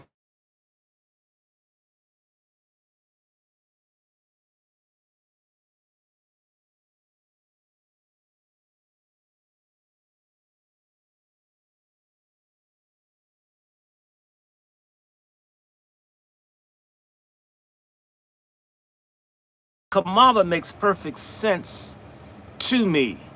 And I apologize to no one. And this is why I talk about the fuckers the way that I do. I was there. They did it. They sucked dick. And then same people suck your dick, infect women. And there's been more than one lawsuit at Howard where people in that fraternity have infected other people. All of this stuff is sealed, all this goddamn secrecy, because if the truth were out, nobody would want to be, no decent person would want to be bothered. Wholesome face to dumbass people, but only the people on the inside know how corrupt and foul this thing is. That's a fact. Salute the brother Dr. Short. With that being said, man, I mean, again, I don't even know if we even need to go through more stats on this pass around. Let me play some more Ricky Smiley. Fuck it, we want to keep it going. Let's play some more of this. I think you can Google what Kamala Harris done for the community, or things that black people benefit from or not. We need to stand with her. We need to stand with her. What's the lot that he's alluding to? I see somebody, Marty's in the chat. A lot of whoring. We got a couple other trolls in the chat. What has she done specifically for the Black American community? No minorities, no people of color, no just women who happen to be Black American women as well. They're not separate. For those weirdos like many of you that like to separate them, Black women, Black American women are black, period. So anyway, what has she done?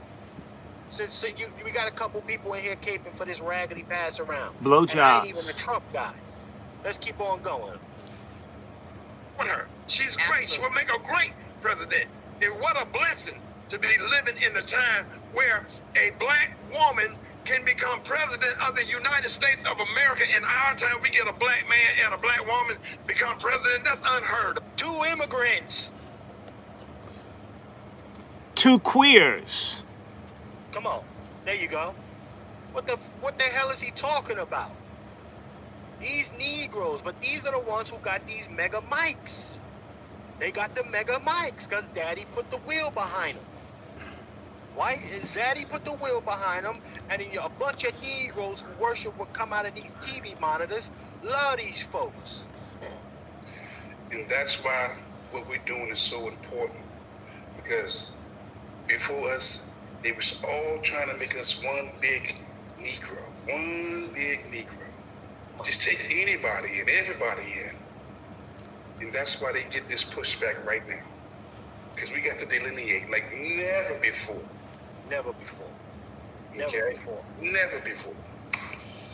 So, let's play some more of this ragamuffin. Come on, man. Stop it. Bessie, Be on stop the right it, buddy. side of history. Be Stop on the it. right side.